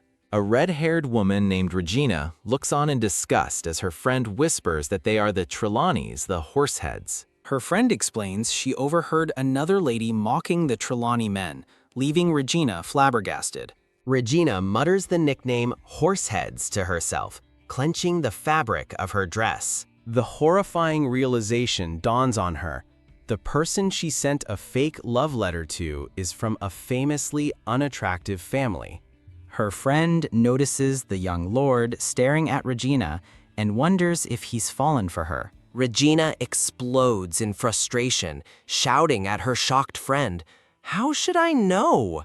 As her friend, Miss Sophia, nervously warns her against gossiping about the powerful Trelawneys, Regina fumes, thinking Sophia has no idea why she really keeps glancing his way. With a sharp glare, she thinks bitterly about not being raised as a count's daughter. Lady Regina snaps at a trembling Miss Sophia, warning her to watch her mouth. Annoyed, Lady Regina turns away with a resentful expression. Across a lavish dining table, Clade and Yuan sit beside the blonde man with a white bird. Lost in thought, Clade lowers his gaze amidst a haze of yellow roses. From another man's perspective, Lady Regina looks on with a comically flat expression. Her imagination runs wild, picturing a man with a horse's head blushing happily. Lady Regina looks utterly bewildered by this strange vision. She internally scoffs that no matter how handsome, it's only half a face. Comparing Clade to her beloved Dracop, she dismisses the masked prince as nothing special. Yuan whispers to Clade, who listens intently as she thinks she has nothing to say. Lady Regina's face contorts with rage as her companion looks on in shock. The blonde man with the bird sits with his arms crossed, looking thoroughly unimpressed. Lady Regina forces a smile, her attention now fixed on the blonde man. The blonde man, Prince Bolanico, smirks with amusement. Her cheeks flush as her eyes widen in sudden, captivated interest. Looking down the long table, she wonders if he could be the one. The scene shifts to a quiet, snowy landscape where two horses wait patiently. Aides discuss a hunt suggested by Prince Bolonico, noting the mountains are full of monsters. Dressed for the hunt, Clade sternly advises someone to be well armed. The Emperor approaches, mockingly asking Clade about his married life. He taunts Clade about sounds the servants heard, but Clade remains silently stoic. The Emperor smirks, declaring that Clade is a man after all. He insults Clade, calling him a miserable crow, sparking a cold fury in the prince's eyes. With a shout of "Go!" the horses charge forward into the snow. In a tender memory, Yuan rests in Clade's arms, recalling how she thought she was home. Clade questions her idea of home, then admits he was wrong and not careful enough. A gentle hand caresses his face in the quiet moment. He reflects on his shock, admitting he never knew the Emperor was so cruel. His hand clenches into a tight, furious fist. On the hunt, Clade draws his bow, recalling a moment he misjudged a woman. Filled with despair, he wonders how much further he has to fall. A wickedly sharp arrowhead gleams, ready to be fired. Someone yells a desperate warning as riders race through the trees. An arrow finds its mark, and the Emperor is thrown from his horse. With a crazed grin, the Emperor holds the arrow that struck his shoulder. Clade watches the scene unfold, his face a mask of utter shock. He closes his eyes as someone screams for His Majesty. A splatter of blood suggests the Emperor didn't even try to dodge the arrow. The hunting party looks on in horror as the Emperor lies injured in the snow. The Emperor, bandaged but smiling, casually announces the party is cancelled due to his injury. Declaring the mood ruined, he orders his attendants to prepare for his departure. A noblewoman named Priscilla shouts that the Emperor is insane, but the mustached aide silences her, asking why she didn't stop him. Priscilla angrily confronts the aide, who thinks to himself that he did try to stop the Emperor. The aide recalls the Emperor's deadly threat, knowing that to disobey is to die. Feeling a surge of anxiety, Yuan decides they must leave at once. A lady-in-waiting insists Yuan see His Highness off properly, despite her obvious concern. The mustached aide from before stands frozen with a look of utter disbelief. He declares he must see Yuan, but Priscilla calls the idea absurd with the Emperor nearby. Yuan looks up with a worried expression, seeing someone approach from off-screen. The Emperor laments their spoiled night as Yuan nervously wishes him a safe journey. Wham! He suddenly pulls her into a forceful, unwanted embrace. Whispering that they'll meet again, his menacing face promises she won't be disappointed for long. An aide announces his departure is ready, and the Emperor walks away, leaving Yuan behind. Shuddering from the encounter, she flinches as someone shouts her name, Yuan! Her uncle grabs her arm, frantically telling her this place is dangerous and she must get a divorce immediately. Yuan defiantly declares this is her home now, but her uncle scoffs, questioning how it could be. He coldly accuses her husband, that monster, of killing her sister. He asks if she truly believes her sister's death was natural, but Yuan turns away, feigning ignorance. Revealing 7 other brides came before her sister, he shows their haunted portraits and declares some of them died. Dripping blood over a distorted portrait illustrates the grim fate of the previous wives. He paints a horrifying picture of Clade as a monster who kills his wives, showing her sister's portrait engulfed in flames and asking what happened to her. Standing alone in a dark corridor, she hears a voice insist she's blaming the wrong person for her sister's death. Her uncle lectures her with a smug smile, calling it inhuman to cut family ties, no matter how much she hates them. Ignoring his calls, Yuan turns her back and walks determinedly up the grand staircase. He continues, explaining that the Emperor's cruelty is predictable, as he always retaliates when upset. A vision of the Emperor as a ruthless hunter reinforces that he never lets anything slide, either humiliating or killing his targets. He questions her choice to abandon family for a life beside a hunted monster, feeding on his pain. Tvak. She slaps his hand away, declaring her current life is better than suffering for the people of Feli. Her uncle's eyes widen in terror as he stammers, asking if she revealed her ability. He chases after her, frantically demanding to know if anyone there is aware of her secret power. Staring back with cold disdain, she asks if he thinks she's crazy enough to invite that kind of pain upon herself. She reminds him of her miserable life in Feli, causing him to clasp his hands and feign piety. He warns her not to flaunt her powers and to fulfill her family duty, but she walks away, telling him to stay out of her life. He abruptly switches tactics, offering to listen to her if she'll just come home. In a shattered reflection, Yuan's bitter thought echoes, how can someone be so shameless? From a balcony, she watches her uncle finally walk away. Slap! A hand strikes a curtain in frustration. Clade, his eye bandaged, listens to Gustav's report, concluding Count Feli is scheming and questioning the trustworthiness of a merchant. Gustav looks down at the bird's food, questioning if they even need to trust the merchant at all. The white bird speaks, advising that sometimes even trash has its uses, leaving Gustav utterly confused. Prince Bolanico notes the emperor's strange interest in the Feli woman, as a flustered Gustav recalls a vision of the emperor's pouncing aggression and agrees it's not unusual. Prince Bolonico's sharp blue eyes narrow with a flash of intense calculation. He explains his reason for attending the party was to observe the emperor's treatment of the Feli, concluding it was more entertaining than expected. Gustav reports that Count Feli is talkative until the moment his family is mentioned, at which point he clams up. Prince Bolanico smiles mischievously, stroking his bird while wondering if they should just torture the information out of the Count.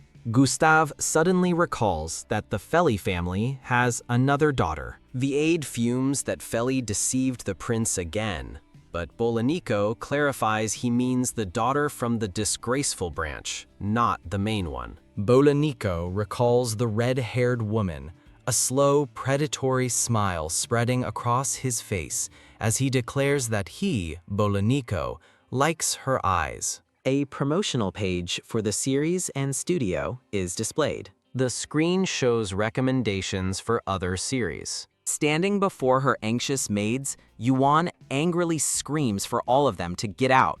A flashback shows a man dying from a devilish arrow that digs deeper the more he struggles. The memory continues, recalling a patient who needed a finger amputated from a cursed arrow, as her uncle's accusation that her husband is a monster echoes. Overwhelmed, Yuan stands before a closed door with her maids, wondering what she should do. The door opens to reveal Sir Lancelot, who barges in demanding to know what's happening. Lancelot suddenly cries out in agony, clutching his head as Yuan stares in shock. He grits his teeth and orders everyone to leave the room immediately. Alone with Yuan, he urgently asks what happened to Clade, explaining he rushed over after hearing of an accident. He looks at her with deep concern, waiting for an answer. Lancelot glares down, demanding to know if Yuan truly believes His Highness killed her sister, Louise Feli. Grabbing his lapels, Yuan desperately begs for an answer. Tears well in her eyes as Lancelot looks back with pained reluctance. Lancelot sighs, his expression softening with pity. He dismisses her fears as ridiculous rumors, covering his face with a weary laugh. A flashback shows Clade in shadow as a voice questions if he was truly a monster. Yuan's sister, Louise, looks on with concern as the voice asks if Clade could really kill his own wife. The memory continues, wondering if Clade ever seemed capable of such cruelty. Back in the present, Yuan turns away from Lancelot, shaken. Lancelot's face is slick with sweat as he begins to tell the real story. In a flashback, a green-haired man frantically tries to save a near-death Clade, an arrow lodged in his chest. As Yuan appears in the doorway, the shocked man calls out to her, but she calmly offers to help. Standing over the unconscious Clade, Yuan gives a reassuring smile to the grateful green-haired man. Blood stains the sheets as the arrow protrudes from Clade's shoulder. With a flash of purple in his eye, the wounded Clade snarls for them to get out. He looks directly at Yuan, warning her to leave unless she wants to see something ugly. Yuan hesitates at his bedside while the green-haired man watches, uncertain. Ignoring his words, she gently places her hand over his. Lancelot steps in, reminding her of the order to leave, but she simply addresses him by name. Clade thrashes, yelling at them to get out as the green-haired man pleads for him to stay still. Yuan softly explains that holding someone's hand can cut their pain in half. Through gritted teeth, Clade scoffs at her words, calling them nonsense. Ugh, he cries out as a wave of agony washes over him. The green-haired man trembles, his eyes wide with shock and fear. As the men cry out in panic, Yuan's hands begin to glow with a serene, healing light. Lancelot's voice narrates that while Clade was near death, Yuan's sister, Lady Louise, arrived at the estate. He explains that Clade never knew she was there, as Louise lived like a ghost for several months. The story continues. One day, word came that she had suddenly run away. Louise's silhouette fades into a splash of dark purple, symbolizing her mysterious disappearance. Lancelot recounts the grim news of her death, explaining that while he confirmed it, the physician found no signs of foul play. In the present, Yuan shuts her eyes, absorbing the tragic story with a pained expression. The scene returns to her tending to Clade, who rests his head in her lap, the agony finally subsiding. His violet eyes look up at her, exhausted but conscious. Overwhelmed with emotion, Yuan begins to weep silently. She clutches his hand, apologizing and thinking that his pain is now hers to bear. Crying, she whispers that it's her duty now, because they're family. She encourages him to hang on, assuring him the wound is almost healed.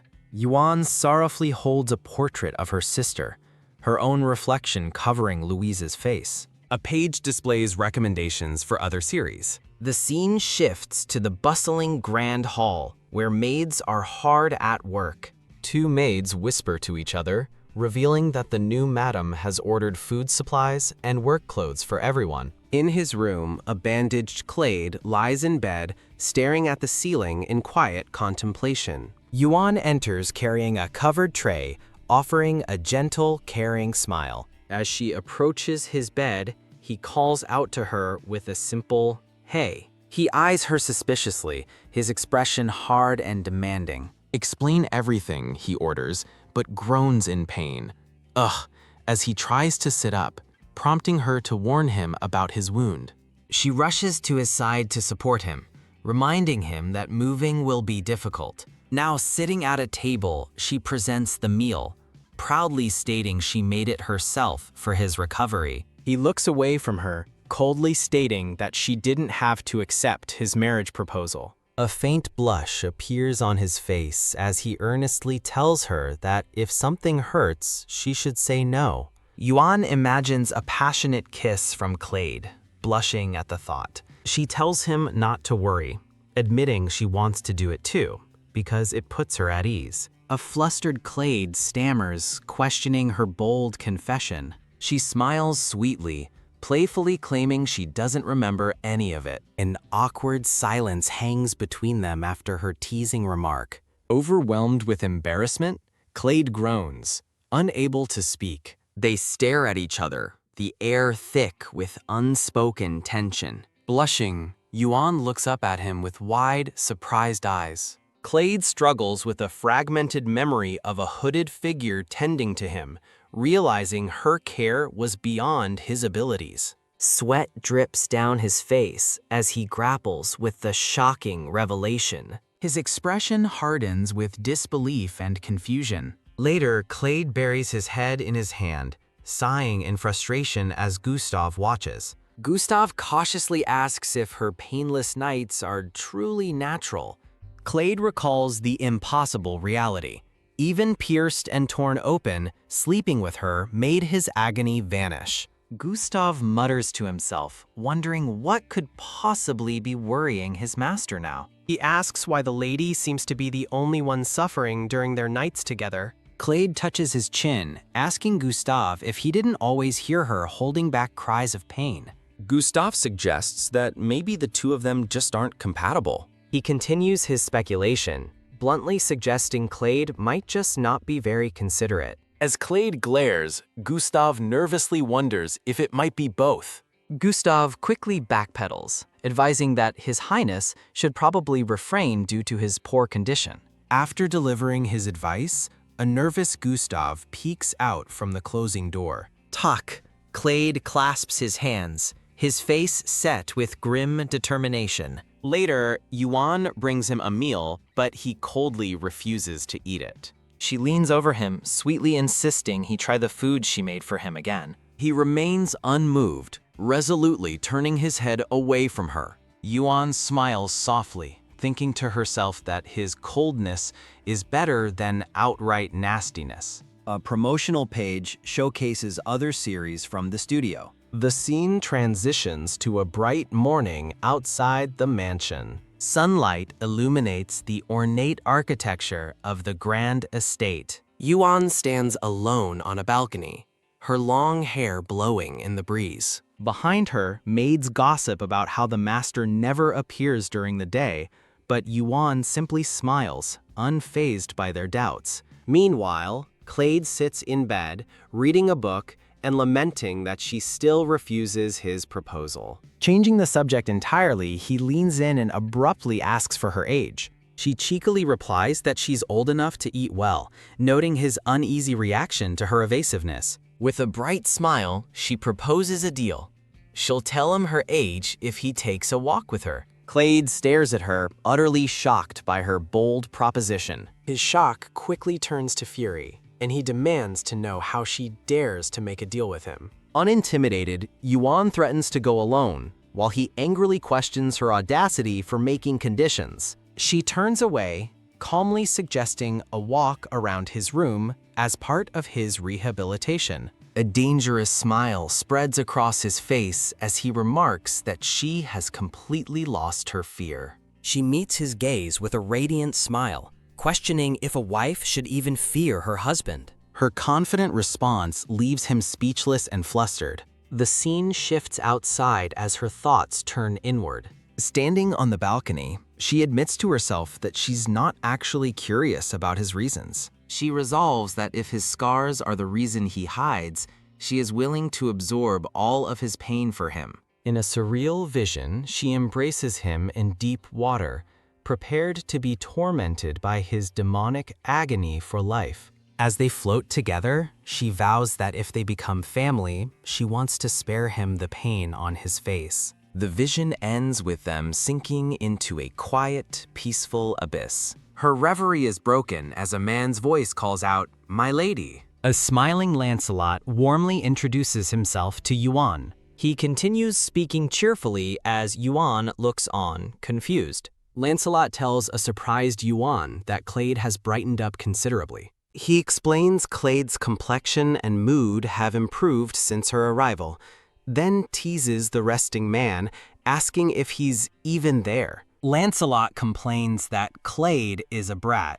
while Yuan thinks he knows him well. He sighs dramatically, lamenting that as Clade's only friend, he must waste his youth in a dreary place instead of charming ladies in the capital. Lancelot says her presence has eased his mind, causing Yuan to have a realization. Yuan blushes, admitting to herself that she first used his pain just to stay. Lancelot relays a message from Clade, guessing Yuan must be lonely without company. She explains that she isn't lonely as the kind servants and vast mansion keep her occupied. Yuan adds that the servants are overworked and they all rush to stop her from helping, blurring the lines of who serves whom. With a hopeful smile, she says she is also waiting to take a walk with His Highness. Lancelot stifles a laugh, understanding now why Clade stares out the window all day. He adds that Clade must walk regularly or his severe injury will cause a permanent limp. Yuan looks at him with interest, asking about the West Wing. Lancelot gestures, offering to show her around. She admits she has only ever seen the East Wing and not even the whole main building. He explains the mansion was a vacation home and that Clade grew up in the West Wing with a girl named Apollonie, showing a memory of them as children. As Yuan listens intently, Lancelot's expression briefly turns somber. He quickly masks his thoughts with a bright, cheerful smile. Yuan mentions that she once saw a dog living in that wing from a distance. Lancelot reveals that Clade rescued the dog as a child, adding that he was once a cute and kind boy, which makes Yuan smile. Pondering why Clade never mentions the dog, Yuan wonders if he now dislikes them as a maid pets the animal. A brief, warm memory shows a young Clade petting the little dog. The flashback focuses on the puppy affectionately licking young Clade's hand. Standing beside a horse, Lancelot advises Yuan to talk more with Clade, now understanding his friend's recent chattiness. Yuan smiles and wishes Lancelot a safe journey home. He gives her a parting smile before the scene transitions to the treetops. The grounds of the estate are shown, focusing on a quiet gazebo. A page displays recommendations for other comic series. A second page showcases another recommended series. The scene returns to a view of the grand mansion through shifting leaves. An older man with a mustache sighs in deep frustration. He fumes about the impatient nobles demanding entry, complaining about their poor manners as they shout about being special guests. Convinced his troubles will end when Yuan returns, he opens a door and stops in shock. A woman with long red hair appears, calling out urgently for someone named Frederick. A blond man, Frederick, looks on helplessly as two dogs make a mess with spilled ink. One of the dogs pants happily, completely unaware of the chaos it has caused. The older man scolds Frederick, who defends himself by saying his father told him to bring the dogs in.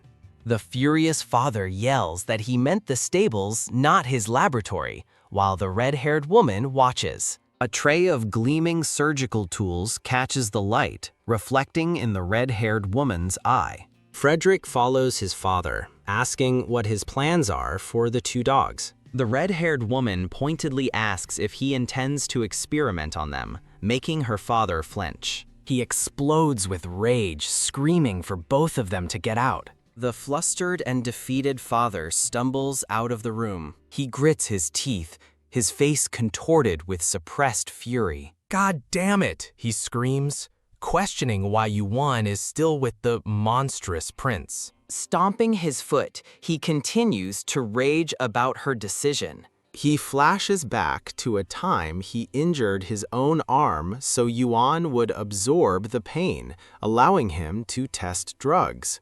Holding a knife to his arm, he despairs that he can no longer run experiments, since Yuan holds all his formulas in her head.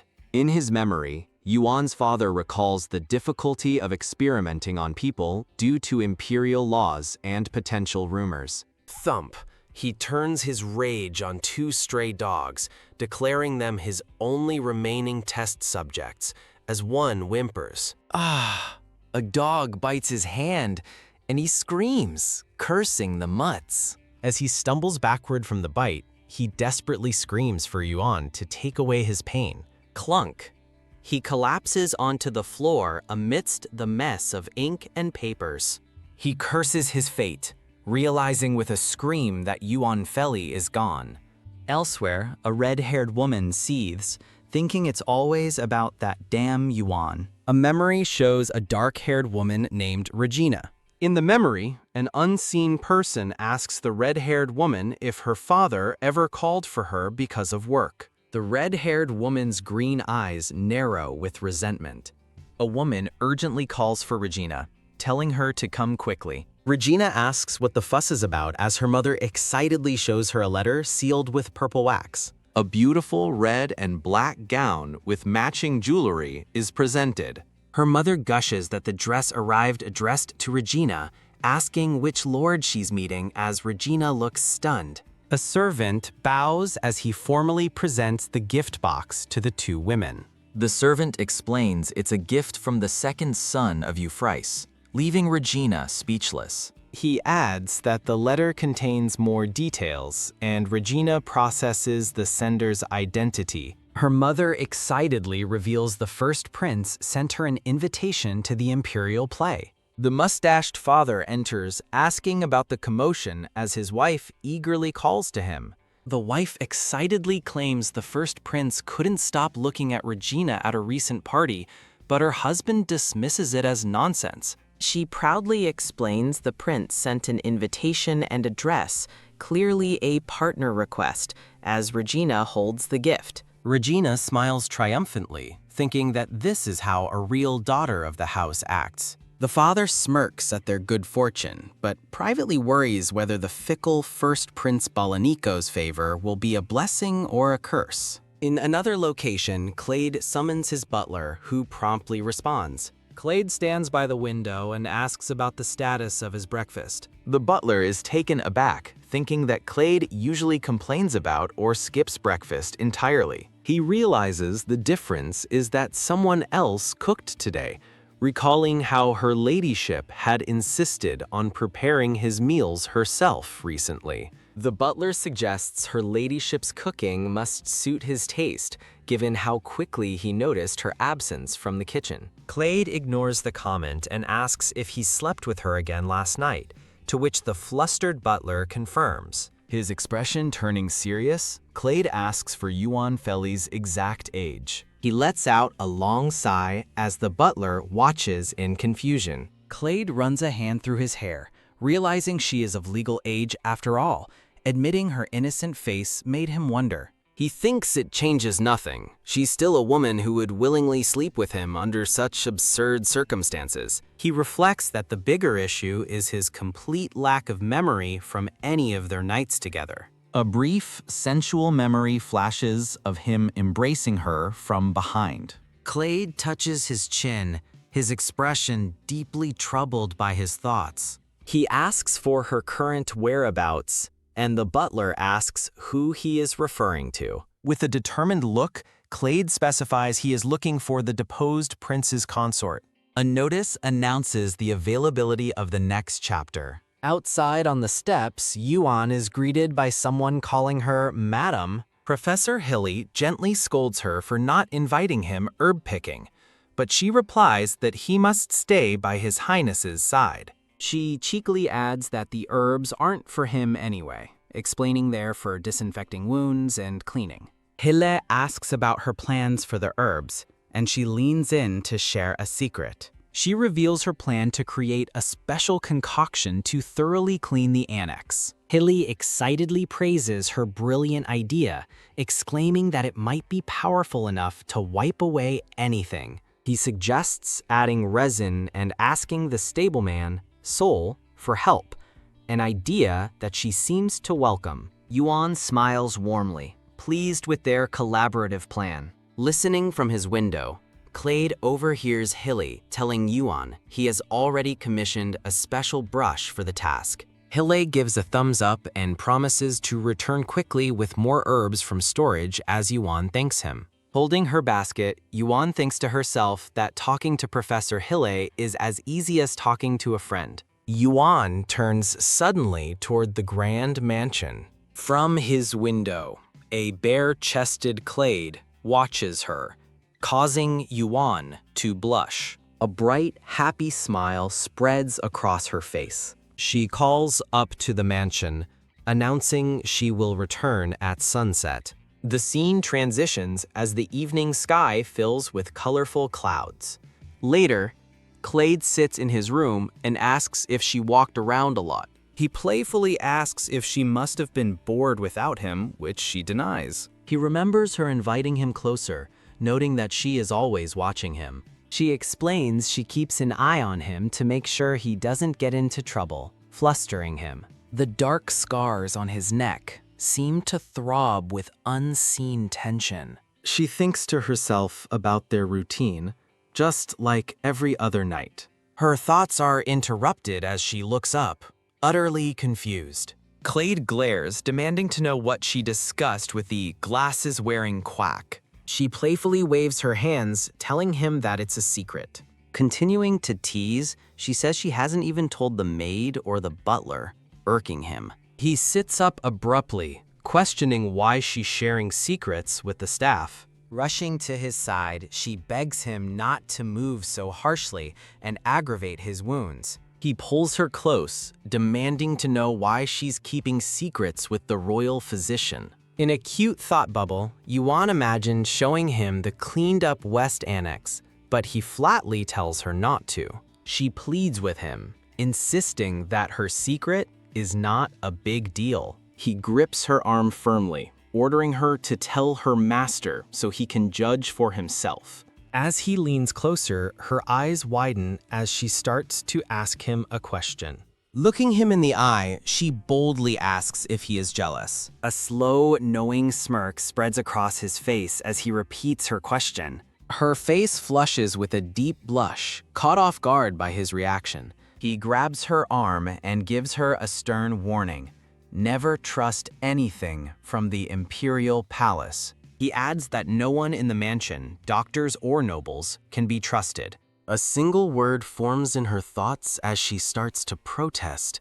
But she recalls the kind, caring faces of the staff, including the butler and Professor Hilly. She remembers their constant worry that she might leave and their eagerness to make her feel welcome. Clade explains that the staff both pities her and fears her. She looks at him intently, asking if he's only saying this because he's worried. Her gaze softens as she asks if he doesn't trust her either. She falls silent, her expression unreadable as she waits for his response. Instead of answering, he looks away, so she reminds him it's time for his medicine. She asks why he still wants to share a bed with someone he doesn't trust, and he simply asks, why? In her heart, she knows no wife would want to see her husband in pain. She gently rests her head against his scarred chest in a moment of quiet tenderness. She quietly says that even if His Highness has no interest in her. As he looks down, she pleads with him to stop asking her why anymore. He reflects on the pain, misunderstandings, and guilt he feels,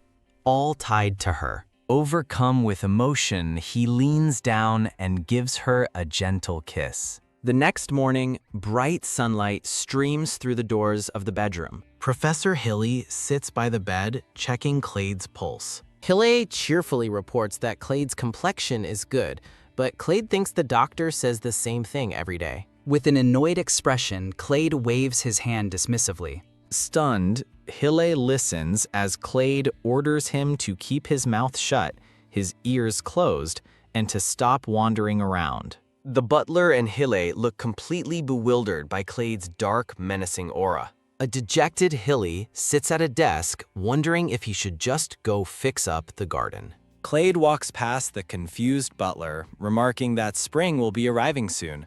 Clade gazes downward with a somber, thoughtful expression. The gray-haired butler observes his master with a concerned look. Reviewing a book with Clade, the butler explains one section details the budget and records for the mansion's exterior. The butler recalls his conversation with the tired staff, remembering that Clade himself had requested he bring him work. As Clade reads, the butler reflects that the new lady's arrival has changed so much within the mansion. Looking up intently, Clade asks for her current whereabouts. The butler asks for clarification, and Clade specifies he is searching for the deposed prince's consort. After the butler hesitates, Clade dismissively tells him to forget it, assuming she's off somewhere meddling.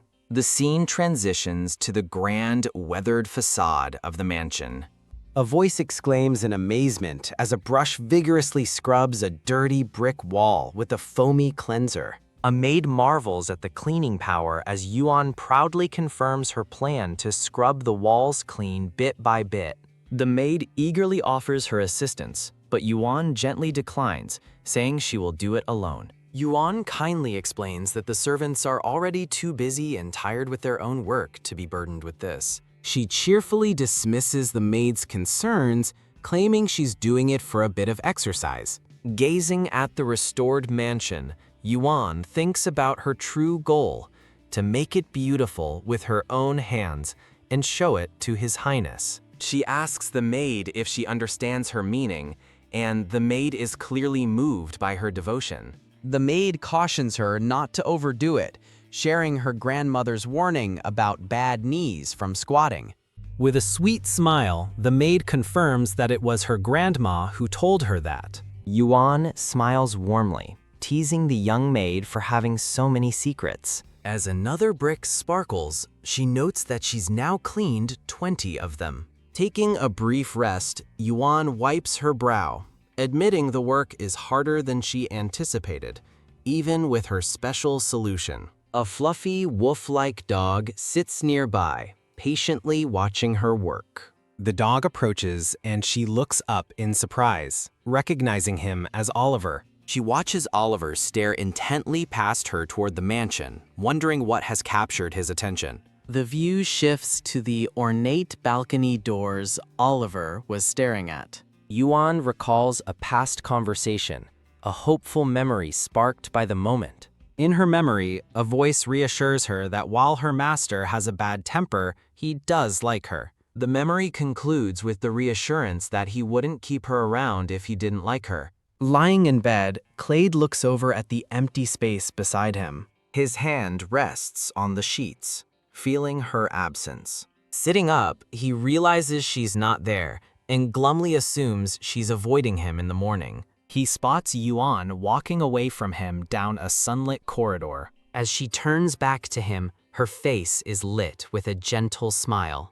Clade watches her approach, his purple eyes filled with a serious, unreadable intensity. Yuan cheerfully tells him about the 2 new gardeners she saw, explaining the morning's commotion. She notes that with the snow melted, the garden looked bare, but she feels relaxed now that they are here. She looks at him hesitantly before making her request. She asks if she can proceed with her plans for the garden, but only if he permits it. Clade reaches his hand out toward her face. He gently brushes a strand of hair away from her eye. He tells her to do as she pleases, insisting she doesn't need his permission for such things. Withdrawing his hand, he asks if she agrees with him. Blushing, Yuan wonders hopefully if this means he doesn't dislike her anymore. Looking at him with newfound resolve, she thinks that she needs to be sure of his feelings. Her thoughts reveal her deepest wish, that he also longs for an ordinary, peaceful life with her. His expression shifts as he suddenly mentions seeing a dog that resembled a wolf. Yuan smiles, confirming the dog's name is Oliver and that Clade raised him, but her sentence trails off. The atmosphere darkens as Clade looms over her with a menacing aura. His face is cold and severe as he delivers a chilling warning.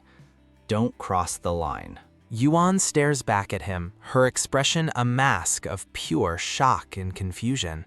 A maid cheerfully announces that tomorrow is payday and she will repay her medicine costs. Yuan tells the maid, Hana, to forget it, but Hana insists, noting how expensive even cough syrup is. Hina puffs out her cheeks, looking determined. Yuan gently places a hand on Hina's shoulder, comforting her. Hana leans her head against Yuan, explaining that the same kindness was shown to the other maids. Blushing, Yuan expresses how lucky they all are that she came, calling her Hina. Hina smiles brightly, asking Yuan to please accept a small gift.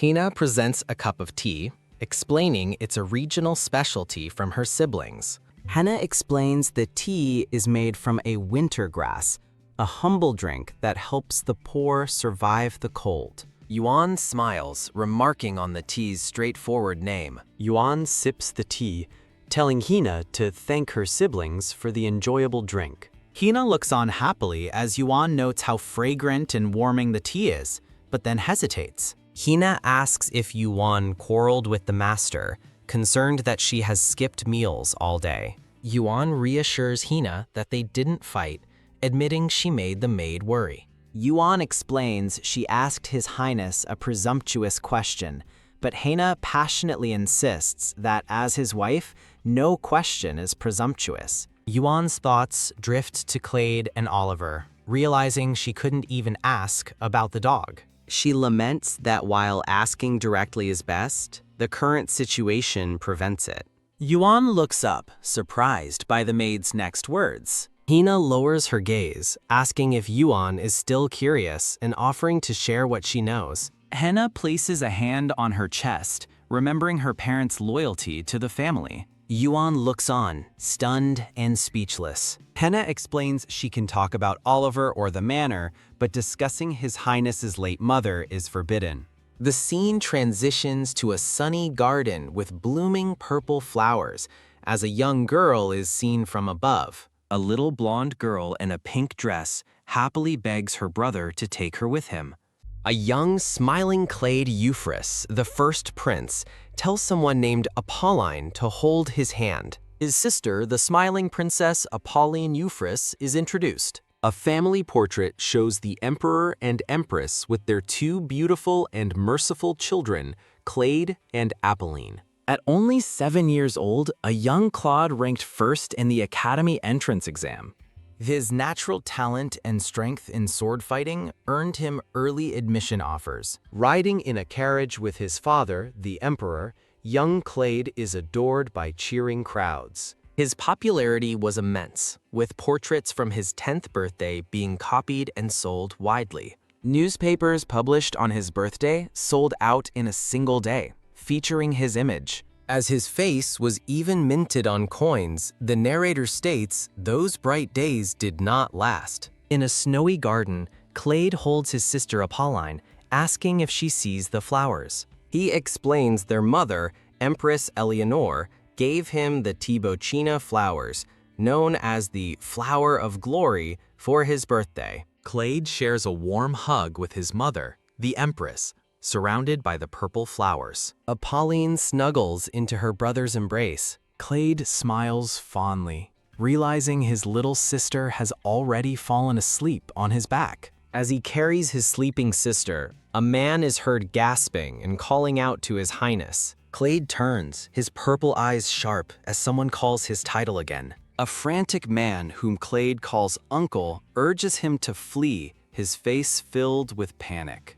Clade quiets his uncle, explaining Apolline is asleep, but the man delivers grave news about the emperor and empress. He warns that their lives are in danger as a gruesome scene of their bloody bodies appears. Young Clade stares in wide-eyed horror, a single bead of sweat on his face. Standing in the flower garden, he numbly asks, "What?" The Monster Hunt Festival is introduced, where beasts and monsters that invaded villages were captured. The emperor and empress always attended the important national event, where nobles proved their loyalty. Those who brought proof of slaying monsters would receive immense rewards from the emperor. Rewards included gold and even royal lands, making the annual hunt a fervent event. The narration explains that this year's hunt, meant to be a peaceful ceremony, was shattered by a cry of "Father" and splatters of blood. A voice warns a young, blonde-haired Clade not to approach the horrific scene. A woman urges the horrified prince to look away from the tragic sight. The woman and a blonde man watch over the stunned prince. With a tear in his eye, the young prince thinks of Her Majesty the Empress. The blonde man, Clade's uncle, weeps with a pained expression. A woman covers her mouth in grief, announcing that Empress Eleanor has passed away. A warm memory surfaces of a younger Clade holding his mother's hands in a sunlit garden. Young Clade stares at the floor, lost in sorrow. The narration explains his uncle, Grand Duke Igor, will temporarily manage the affairs of state. The scene transitions to a window view of the moonlit night sky. Igor smiles warmly at the fallen Clade, reassuringly telling him that his uncle is here for him. Igor tells the exhausted-looking Clade to go rest, noting he hasn't slept properly. Clade turns and walks away from his uncle in silence. As a tear falls from Clade's eye, his uncle's inner voice calls him an insolent brat. The young prince looks back at his uncle, whose shadow appears menacing. Igor looks down on his nephew with a cold, unfeeling stare. The Grand Duke offers a faint, unsettling smile as the narration states, "That night, The narration reveals that Emperor Alexei Euphrates drew his last breath, surrounded by cloaked figures. A little girl, Apolline, wakes in bed and asks why her parents haven't returned. Clade sits by his sleeping sister, offering to sing a lullaby while wondering how long they'll be trapped. He smiles tenderly, promising to show his sister the garden tomorrow.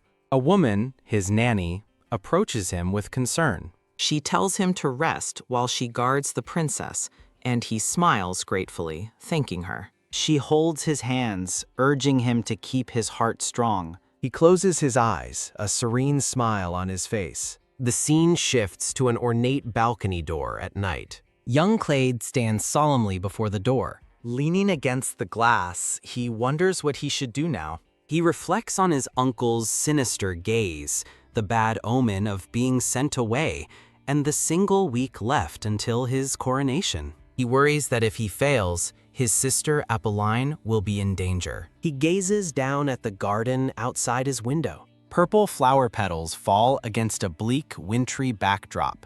A single tear rolls down Clade's cheek as he stares out. He covers his face, calling out for his father and mother. Overwhelmed with grief, he collapses, sobbing that he misses them. The young prince sleeps fitfully in his bed. A hooded assassin with glowing eyes raises a sword in the rainy night. The assassin looms over the sleeping Clade, ready to strike. The nanny walks anxiously down a darkened hallway. Her eyes widen in terror as she lets out a piercing scream. A door bursts open as the nanny screams for the prince. She finds Clade sitting injured on the floor, a dead assassin before him. In a state of shock, Clade explains the man suddenly tried to kill him. The nanny rushes to his side, relieved he's safe, but urging him to get up. As she helps him, he cries out in pain. The nanny's face fills with alarm as Clade reveals he's been deeply cut in the thigh. With a grunt, she suddenly hoists the wounded prince over her shoulder. Carried away, Clade questions his nanny, his primary concern turning to his sister's safety. Feeling his consciousness fade from blood loss, he weakly calls for his nanny. The view pans out to the mansion's exterior, implying their desperate escape. Flames engulf the snowy mansion in the dead of night. The story pauses, promising to be continued. A flashback begins with a blonde man smirking over a map as narration explains rebels struck the imperial palace just days before Prince Clade's coronation. Armored soldiers are shown as the narrator reveals they stormed the villa where Clade was staying. As the villa burns, the nanny flees, carrying the wounded Prince Clade on her back. The narrator identifies the nanny as Margaret, who struggles with the heavy burden of the prince. Clade's eyes are closed, his face pale as he limps limply on her back. From a window, his sister Apolline cries out, begging her brother not to abandon her. Hearing her cries, Margaret looks back in anguish as another voice calls out for His Highness. The barely conscious Clade tells his nanny to run, while two men vow to hold off their pursuers. The men reassure her they will escort the princess to safety, having already sent for reinforcements from Marquis Rev. Margaret sprints away with the prince as the two loyal guards stand their ground. The guards yell for them to go, shouting that the prince is the primary target. In his fading consciousness, Clade sees his sister Apolline weeping, pleading not to be left behind. Her desperate cry for her brother fades into darkness. The scene shifts to a quiet view of a starlit night. Suddenly, young Clade is violently struck. Kneeling with his hands bound, he stares in horror at the lifeless body of his nanny on the floor. As his full name is called, he sees his nanny's bloodied face, his own filled with terror and grief. A man in a military uniform, his uncle Igor, stands over him and the fallen nanny. With a glowing eye and a sinister grin, Igor reveals he has waited for this day. He vows to destroy everything Clade's father cherished, just as the emperor took what he loved. Igor tells the kneeling prince that only he and the house remain. Clade screams his sister's name, desperately asking what Igor has done to Apolline. Igor coldly announces that she is dead, claiming she died pitifully begging him to spare her life. Holding a blood-soaked dagger, Igor muses that he considered letting the noisy girl live. He mocks her as the former emperor's treasure, before turning his menacing attention back to Clade. Igor offers to spare Clade's life, but only if he begs for it convincingly. Clade looks up, his purple eyes glowing with rage and defiance. His uncle smirks, contemptuously, calling him an insolent bastard. Back in the present, Hina tells a shocked Yuan that she remembers that night clearly. Peeking through an opening, Hina reveals she was hiding under the floorboards and saw everything. From her hiding spot, she witnessed Igor about to execute the bound prince with a dark, magical sword. Henna explains that while the blade should have killed him, Clade's body miraculously didn't split. Igor watches in disbelief as the writhing black energy from his cursed sword is absorbed into Clade's body. Staring at the cursed sword and Clade's charred form, Igor began to laugh with a twisted voice. He declares it a fate worse than death, sneering that the Empire's treasure has become a crow. Henna explains that after the lunatic emperor left, Marquis Rev desperately sought a cure, but Clade's current state is the best they could manage. She continues, saying the master has since pushed away all the attendants who served him for years. Now only the staff who served under the late emperor remain, including a kind-faced butler. The butler's thoughts reveal that most of the household died that day, with survivors being those absent on funeral duties. He laments that although the master treats them coldly, they are unable to leave his side. The butler looks on with an expression of profound sadness and worry. He concludes that because of his family's betrayal, Clade cannot trust them, leaving the loyal staff with only bitter sadness. Hina smiles reassuringly at Yuan, insisting that the master she knows now has simply changed from who he once was. Yuan listens with a thoughtful, somber expression. Clasping her hands, Yuan confesses that while she wants to help, she often feels His Highness truly hates her. Hina reacts with complete shock to Yuan's heartbreaking admission. Hina reveals the butler told her that Clade now opens his curtains and windows just to look at the garden. Yuan blushes with a bright, hopeful smile, realizing he must have felt suffocated before. Hina passionately insists that Clade would have already driven Yuan away if he truly disliked her. A mental image reinforces Hina's point, stating he wouldn't keep her if he didn't want her. Yuan blushes as the narration trails off, mentioning a Sir Lancelot. Overwhelmed with flustered thoughts, she closes her eyes. An ornate cookie jar is shown, a small wolf figure sitting beside it. Walking through a grand hall, Yuan admits she feels an urge to care for him, but knows the past cannot be changed. Her reflection in a bowl shows a childhood memory as she compares the past to a stolen gift. With new resolve, Yuan decides on her next course of action. She reaffirms her desire to bring a little happiness to the lonely Clade. She approaches the reading Clade with a tray but hesitates before speaking. After leaving the tray, she announces she will start joining the water fetchers for fresh air. Clade, covering his face, permits it while Yuan watches him hopefully. With a bright, hopeful smile, Yuan suggests it would be nice if he came along as well. Startled, Clade agrees to come after sunset, much to Yuan's delight. The butler interrupts, sternly reminding the madam to maintain the dignity of the house. He objects to her riding with servants, but she cheerfully dismisses his concerns, stating she just wants some air. Hina jumps in to reassure the worried butler, who thinks they are missing the point. The butler relents, admitting he cannot stop her since His Highness approved, but still suggests other options. Yuan happily explains she simply likes the water wagon's destination and wants to avoid being a bother. The destination is a beautiful, sunlit church surrounded by lush greenery. Sunlight streams down on a verdant garden path. Hina cheerfully waves goodbye, wishing Yuan a safe trip as she heads toward the building. The scene transitions, sunlight filtering beautifully through the leaves.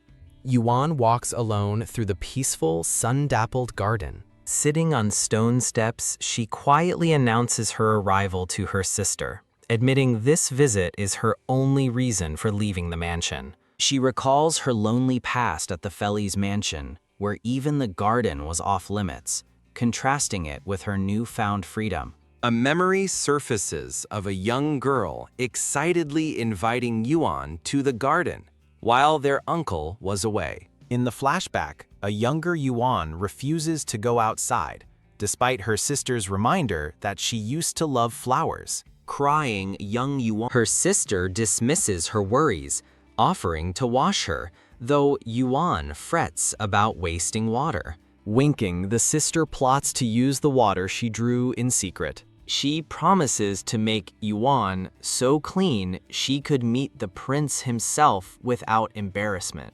Tears well in Yuan's eyes as she cherishes the memory of her sister's kindness. She connects her past shame to Clade's present suffering, realizing he too must avoid the garden because of his face. With renewed determination, she vows to find a way to keep his face clean, even in the daytime. Pumping her fists, she declares she will do her best to erase every trace of the Emperor's curse from him. Leaving flowers on the grass, she silently asks her sister to watch over her. The scene shifts back to the mansion with a sudden cry of awe. A brown-haired young man is stunned to see Clade working, wondering aloud if the sun rose in the west. As Clade chides the butler for the intrusion, the young man cheekily reminds him that since he didn't inherit Roxenhart, the mansion is legally theirs. The brown-haired man flashes a mischievous smile. He turns to the butler, noting the garden is being tended, and asks if his pleas were finally heard. Laughing, the butler happily clarifies that it was His Highness's idea. The young man is left speechless by the surprising news. He addresses Clade directly, lamenting how his recent changes have made him sad. He continues to tease Clade for standing so brazenly in the sunlight. The man gasps in shock at Clade's face, but Clade coldly cuts him off, tired of hearing how hideous it is. Clade mockingly holds a hand mirror to the man's face, telling him to stop carrying it around. The man stares at Clade's reflection in disbelief, exclaiming that his forehead is completely clear. The man beams, realizing the treatment from Clade's wife is working wonders, and playfully muses how she would have dominated the academy. The brown-haired man questions Clade's gloomy mood, asking if he's brooding. Flustered, the brown-haired man stammers in response. Clade looks away in anguish, wondering how to stop the pain when they sleep together. The brown-haired man is shocked, asking if she's still in pain, but Clade clarifies he wasn't talking about himself. The man scolds Clade, calling him useless and criticizing his cold stare and cursed tongue.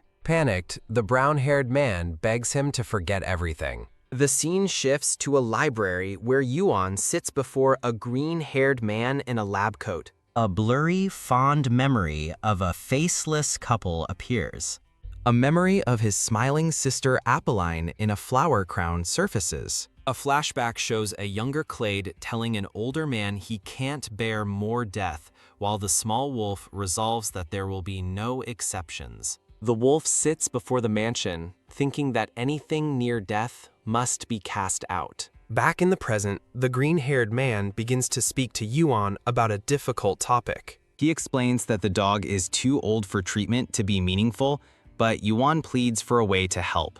The man gently states that forcing treatment on the old dog would be cruel, and that staying by his side is the kindest option. Yuan is heartbroken by the grim prognosis. Her inner thoughts reveal she only wanted to buy time for His Highness to see his dog, Oliver, one last time. The sweet memory shows a younger Clade happily petting Oliver in the sunlit garden. Yuan looks down, desperately asking if there is truly nothing to be done. The man reports their new painkillers are so effective that His Highness barely needs them anymore. He continues, explaining that this means many of the ingredients are now left over. A brilliant idea strikes the green-haired man. He suggests using the leftover medicine to ease Oliver's last days, and Yuan gratefully agrees to help. As Yuan thanks the man, Hile, a maid, suddenly bursts in screaming for the madam. The maid cries out Oliver's name in terror,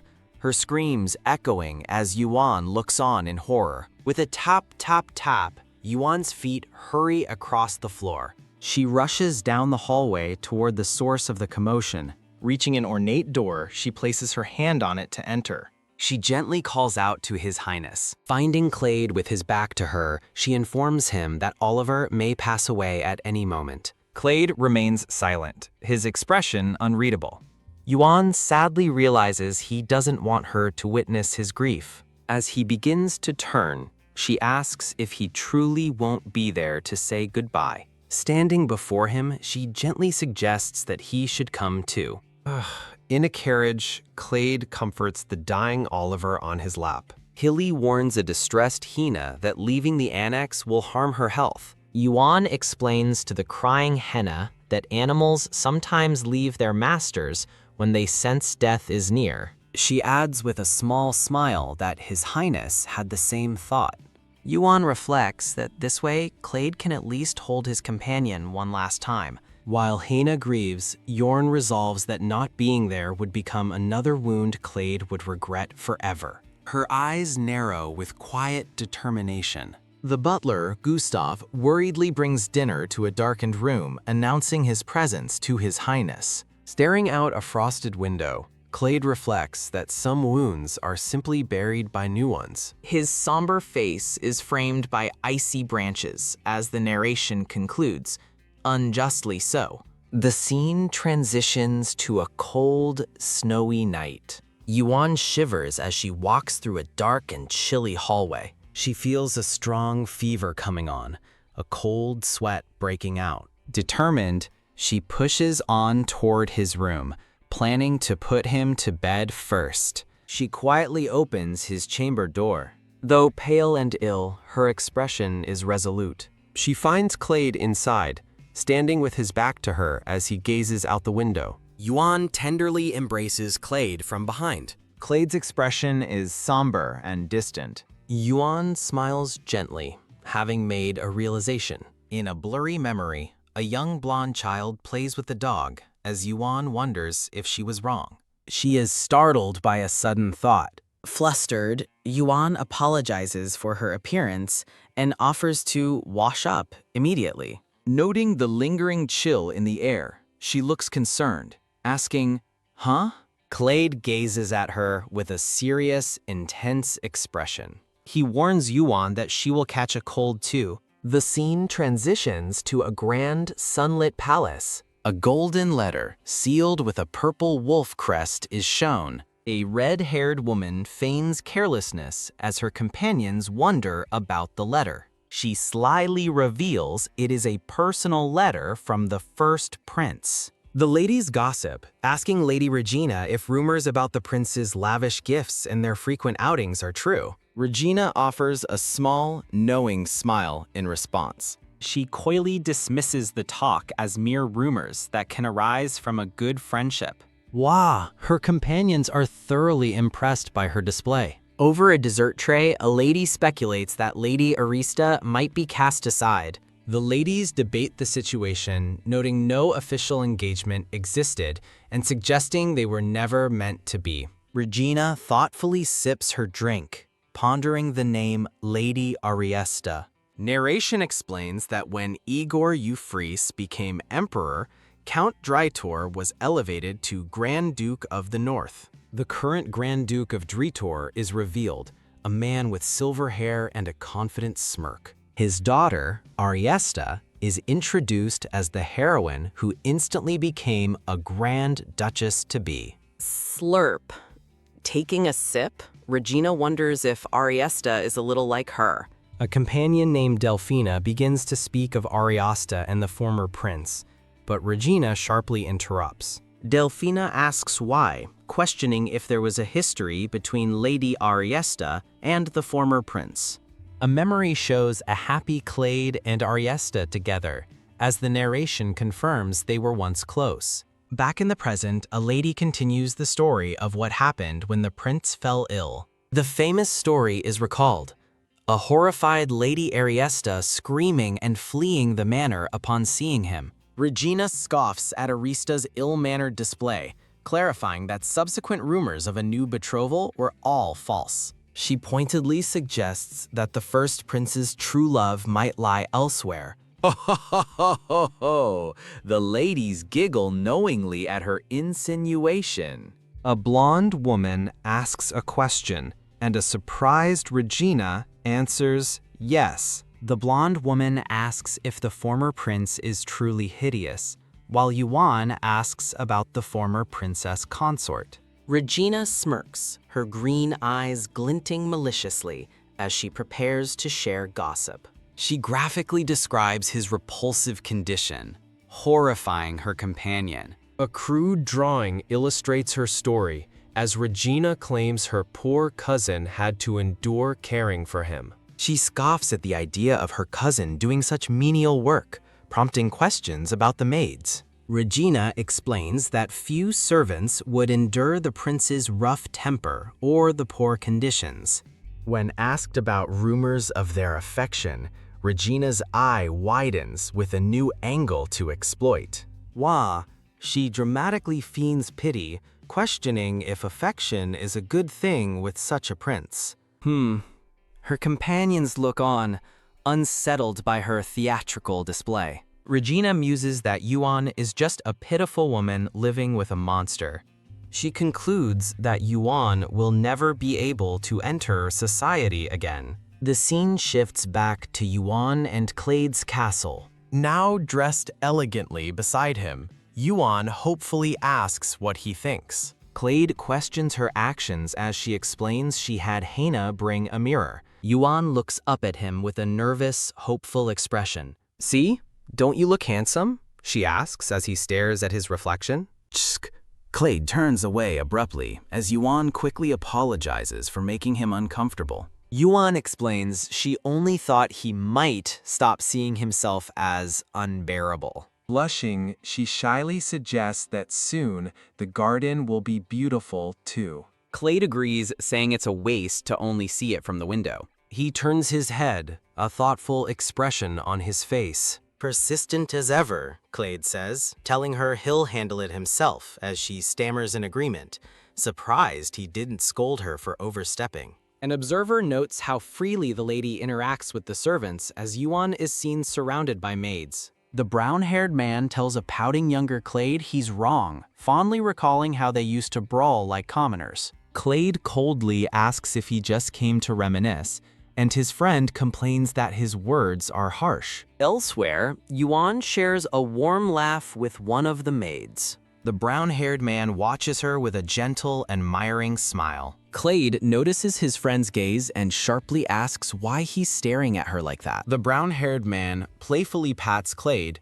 who quickly tells him to keep his hands off. Clade remarks on her cheerful demeanor, wondering if she is still grieving despite her bright appearance. The brown-haired man looks on in confusion, unsure what to make of Clade's observation. Later, Gustav addresses His Highness, who startles him by asking for the location of Louise Fell. Clade clarifies that he means his 8th wife, the one who died before he ever saw her face. A flashback shows Yuan holding a simple funeral at a chapel while a younger Clade grieves by the coffin. Yuan recalls lying about the deceased, claiming it was a stranger who died en route to her wedding. She reveals she feared Marquis Campani would desecrate the body if he knew it was her sister, Louise. She mournfully remembers being unable to even hug the coffin one last time. In a dark, cavernous space, a question hangs in the air. Was that the cause of this trouble? Back at the chapel, 2 maids look on with concern. The blonde man in robes speaks, a nervous sweat on his brow. He explains that distinguished people moved the grave to a better place, leaving Yuan aghast that they would do so without a word. The blonde man suggests that if her family came for her, it would be a good thing. No, Yuan thinks in horror, realizing Marquis Company must have taken Louise's body away. A maid rushes to Yuan's side, asking what's wrong as she trembles in shock. Another maid announces they are ready to leave, but Yuan tells them to go on ahead. What? The maid panics, worrying about the lack of carriages and how the butler will scold them. Yuan watches maids deal with melting snow and tries to reassure the worried maid. Though the maid hesitates, Yuan smiles and promises to borrow a horse to return. Yuan maintains a confident and reassuring smile. Back at the mansion, Gustav pinches the bridge of his nose in frustration. The other maids blame one of their own for not bringing the madam back with them. Gustav furiously calls the maid an idiot as she apologizes, explaining that the madam was too insistent. The maid tearfully says she couldn't keep refusing the person who looks out for them so earnestly. La! The other maids continue to scold her as she cries.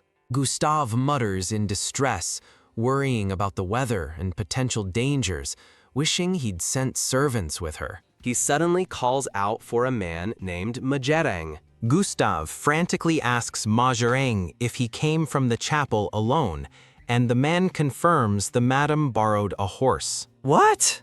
The staff erupts in chaos, realizing they missed her, while Gustav fumes about rules being broken. Majerang delivers the final blow. The horse wasn't headed for the mansion, leaving the staff frozen in shock. A strange electric energy seems to surge around a stunned Gustav. Outside, a storm begins as rain streaks down a window pane. Gustav notes the terrible weather and orders everyone to prepare a search party for the madam. His expression is grim and determined. Through a rain-slicked window, a figure is seen collapsed on the floor in a dark hall. Clade stands barefoot on a balcony, looking down upon his assembled staff below. Elsewhere, the blonde man explains the coffin was taken north, while a horseman tells Yuan he can only take her so far. Yuan insists the destination is not far and firmly asks to be allowed to go on alone. Yuan tearfully remembers Louise, wishing she could come back to her. Overwhelmed with grief, she begins to cry. Following carriage tracks, she fears Louise's body has already been burned. She laments her empty parting and worries for Clade's suffering. Despairing, she questions her constant failures. She recalls her vow to protect Clade after seeing him grieve by a fire. Her thoughts condemn her. She's not doing anything right. Exhausted and defeated, Yuan collapses in the pouring rain. She shivers alone, clutching herself against the cold. A memory surfaces of waiting for him, near death, in a carriage. She wonders if seeing Louise die beside her then was a premonition. She questions if this is punishment for hiding her sister. A smiling memory of herself asks if he thinks she cares. A voice shouting Yuan Pilies startles her back to the present.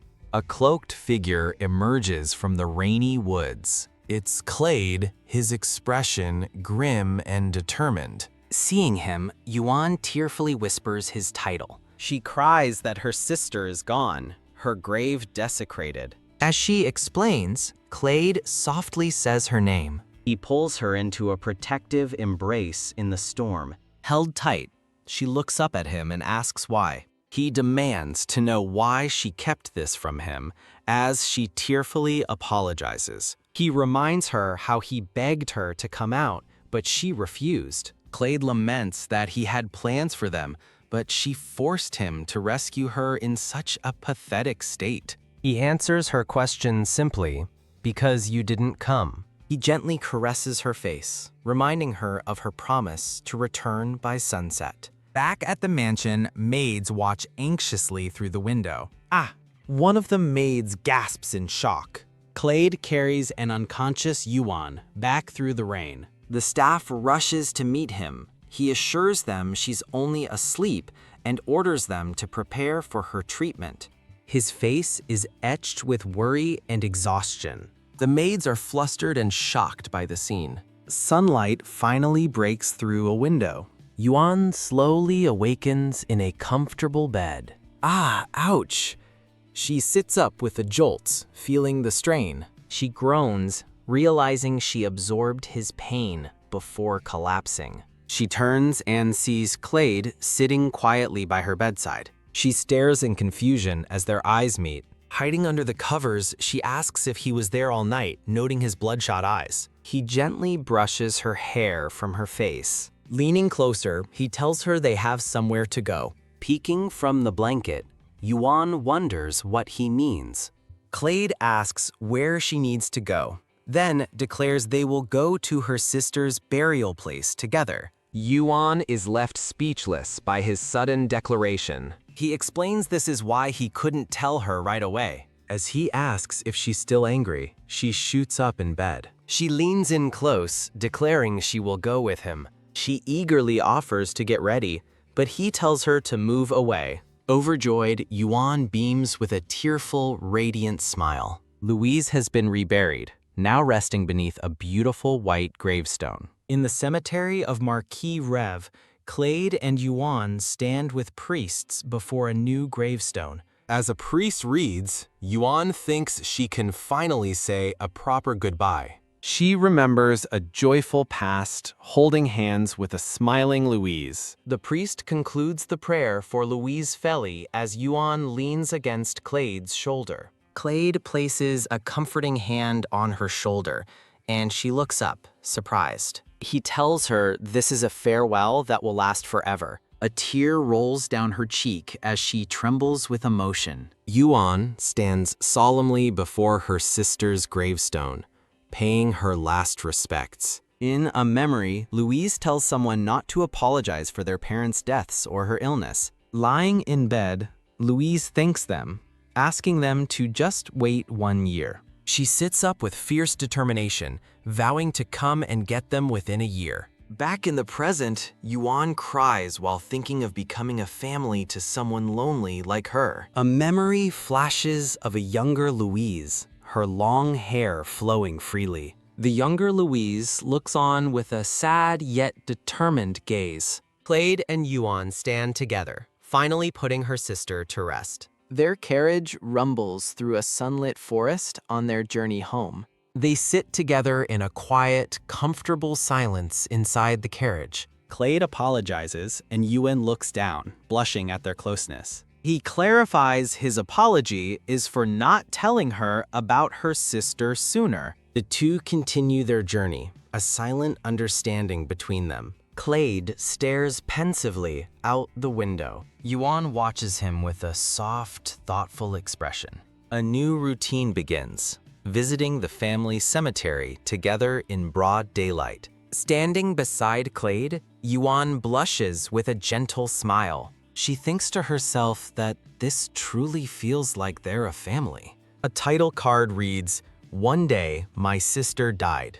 Elsewhere, maids gossip, one disbelieving the scary rumors after seeing the prince, while the other scolds her for being an idiot. The first maid insists they saw him with their own eyes. The maids collectively swoon over a vision of Clade, declaring him the most handsome man they've ever seen. At the estate, a maid speculates Clade hid his face to avoid the first prince's jealousy and wonders where he went. Yuan looks down with an embarrassed and slightly stressed expression. Clade, now unmasked, asks about her expression as she admits she wanted the annex to be perfect before showing him.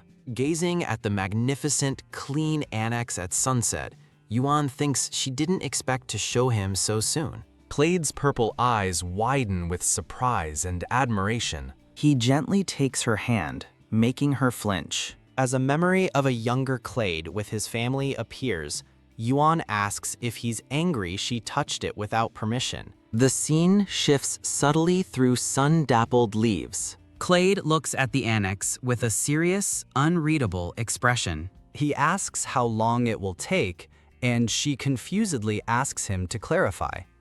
He specifies he means cleaning the annex, which she said wasn't finished yet. Yuan smiles, explaining that the inside is mostly done and just needs furnishings. He notes that using servants would have been quicker, and she stammers in response. With a radiant smile, she explains she didn't want to borrow anyone else's hands. She tells him she did it with her own hands because it was her own desire. Blushing deeply, Clade murmurs that she does this every time. As they walk away, he says he doesn't understand how she can do her best for him and then laugh it off. The Grand Annex stands beautifully against the setting sun. Leaning close, Clade intensely asks a blushing Yuan if she likes him. Startled and beet red, Yuan flinches as he grabs her wrist. She stammers an answer, reasoning that they are a married couple. A dark-haired woman urgently asks a blonde-haired man where he is going as he calmly replies he's finishing his walk. The scene shifts to a grand, sunlit mansion. Elsewhere, a gray-haired man bites a cloth in sheer frustration. A subordinate explains to the gray-haired man that the target mansion's security is too strict to even deliver a letter. Enraged about the money spent, the gray-haired man asks if there have been any screams or bodies, but his subordinate denies any such activity. The subordinate smugly calls the Black Mansion an impregnable fortress and suggests official channels, but the man retorts he wouldn't have hired a punk if that were an option. The gray-haired man frets that Marquess Company, a snake who sends daily official letters, would surely notice their activities. A heavy bag of gold bars is presented. The gray-haired man instructs his subordinate to deliver a letter if the girl appears, and to tail her to see what she's up to. Promising double pay for results, the man stresses the importance of not getting caught, and his subordinate smirks in agreement. The subordinate asks about a letter for young Master Rev, and the flustered man orders him to take men and deliver it urgently. A carriage departs from the estate. In another location, a blond man in a formal uniform weeps, admitting he thought his son Lancelot was playing a prank. He laments that he didn't believe Lancelot, realizing the boy sometimes tells the truth. Clade recalls hearing such things since he was 4 years old. In a flashback, a young Clade tells the weeping man to stop admiring his nephew's face and stop his disgraceful crying. Back in the present, Clade tells the uniformed man his business is not about his face. An aide reports that the county of Feli has demanded a marriage payment despite having sent nothing themselves. The aide suggests they can use the demand to negotiate a dowry from their side. Clade falls into a thoughtful silence. He decides to give them what they are asking for, so they have no reason to try and take her back. Clade dismisses the cost, ordering them to pay the amount without argument. The aide acknowledges that the payment amount is ultimately irrelevant. The uniformed man from earlier stands before Clade. He perks up as Clade addresses him as uncle. Clade suggests they take a walk, noting it has been a while. An advertisement suggests other series to read. Clade and his uncle walk together through a sun-drenched garden. His uncle reflects that he never thought this day would come to walk outside with Clade again. His eyes shows a glimmer of heartfelt emotion. Meanwhile, a maid holds up a hand mirror, catching the sunlight. The maid smiles warmly while looking at her reflection. The uncle thinks of Yuan's arrival, comparing her effect to storm clouds turning into a rainbow. He glances over at his nephew. Clade walks with a serene expression, lost in thought. The uncle watches him with a fond smile. Clade remarks that Igor Euphrates only cares for destruction, executions, and chasing women. His uncle agrees, adding that Igor is just like everyone else. Clade remembers Yuan, wishing he could live a normal life like other people. He admits to himself that he no longer resents those once hated words. He reflects that the dreadful pain is fading, and the one who saw his weakest side didn't flee. A tender memory surfaces of him and Yuan holding hands, with her simply saying she likes walking together. His uncle remarks that it feels like an unreal reality is approaching. The uncle smiles warmly as Clade looks back at him. A close-up reveals the thoughtful intensity in Clade's purple eyes. He spots Yuan in the garden, playfully holding her mirror towards the sun. A soft, genuine smile graces Clade's face as he watches her. The scene focuses on the collar of his shirt. The moment transitions with an image of blooming roses. The scene shifts to a grand, glittering staircase filled with elegantly dressed guests. A gray-haired man curtly orders people to move aside. The scene shifts to the prince's palace training grounds. The gray-haired man addresses a fencer in white as Your Highness. He reports that Garrett Felly's faction has begun investigating the Black Mansion. The man adds that the Empress Dowager is tending to the mansion, a fact that surprises a blonde man. The blonde prince smirks, dismissing her actions as a bored noblewoman's hobby. He asks if the couple is still affectionate, but the gray-haired man reports hearing her cries of agony all night. The gray-haired man questions if the blonde prince truly believes that monster could have feelings for a woman. Recalling Yuan's solemn face, the gray-haired man confidently thinks, no way. The blonde prince smiles cruelly, musing that it must be so hard for her. His expression darkens as he remembers his own familial connection. He decides he should do something to help her situation. Elsewhere, a red-haired woman and a man with short blonde hair watch a play from a private box. The woman, Regina, glances at her companion with an annoyed expression. She fumes internally, wondering why the normally attentive prince is ignoring her for the stage. A flashback reveals that Count Felly's daughter has joined Prince Blonico's circle. Nobles gossip cruelly about Regina's commoner mother and appearance, predicting the prince will eventually marry another. They sneer that her value will plummet, leaving her without prospects or a dowry. As they mock the Felly family, Regina's face twists in silent fury. Her eyes burn with determination as she vows this will not be her fate. She believes the sheltered Ariesta Duchess could never satisfy Prince Blanoko's curiosity. Imagining him with another woman, she fiercely declares that she is different. Back in the present, Regina tries to speak to Blonico, but he interrupts with a massive yawn. A blonde noblewoman approaches, asking if the play is not to his liking, as Regina seethes, remembering he never yawned with her. Blonico watches the blonde woman with a thoughtful expression. The woman turns to Regina, stating that Blanico's attention is always on her. Leaning closer, she slyly asks Regina if she understands what that means. She explains that their family's fame in medicine offers little amusement for the prince. Cupping Regina's face, she suggests Blonico is only curious about the Felly family because of the widespread sickness. She declares that the loyal Felly's daughter deserves to be the main character of the debutante, shocking Regina. The woman insists Regina must be at Prince Blonico's side and no one else's.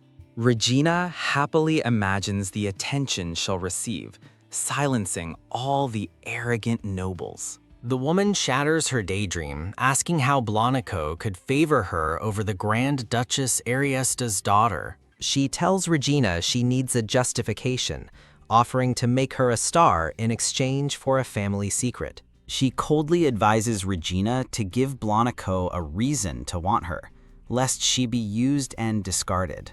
Desperate, Regina reveals a secret location, her father's laboratory. She explains there is a hidden compartment behind a curtain. The blonde woman smiles, her curiosity piqued by this revelation. Back at the mansion, Yuan is startled while sorting herbs. She looks up to see Clade, blushing as she mentions a territory inspection.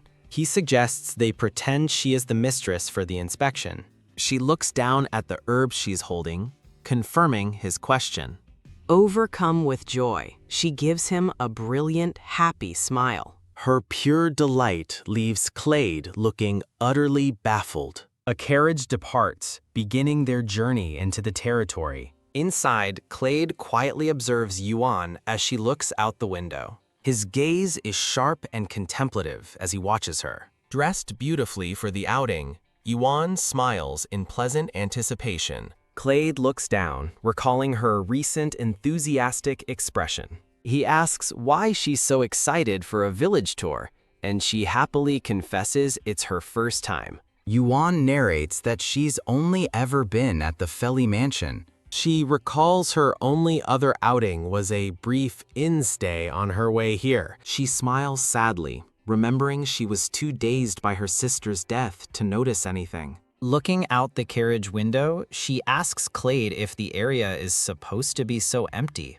Clade assures her Roxenheart is a central city and tells her to start with the bookstore she wanted. She excitedly shows him a list of things to do, with buying medical papers at the top. As they arrive at their destination, Yuan looks on with anticipation. Creak. The view shifts to a dilapidated door and a dusty, cracked window. They stand before a decrepit, cobweb-covered building. Confused, Yuan questions if this is the bookstore, and Clade confirms it is. A dark-haired man apologizes, explaining that other bookstores in the area are in a similar state. He laments that Central Roxenheart is terribly barren compared to the capital. His thoughts reveal that merchants here must sell food and goods just to survive. Clade's expression hardens as he observes the impoverished town. Yuan looks up at him with concern, softly calling his title. With a forced smile, she says she doesn't need books and suggests they move on.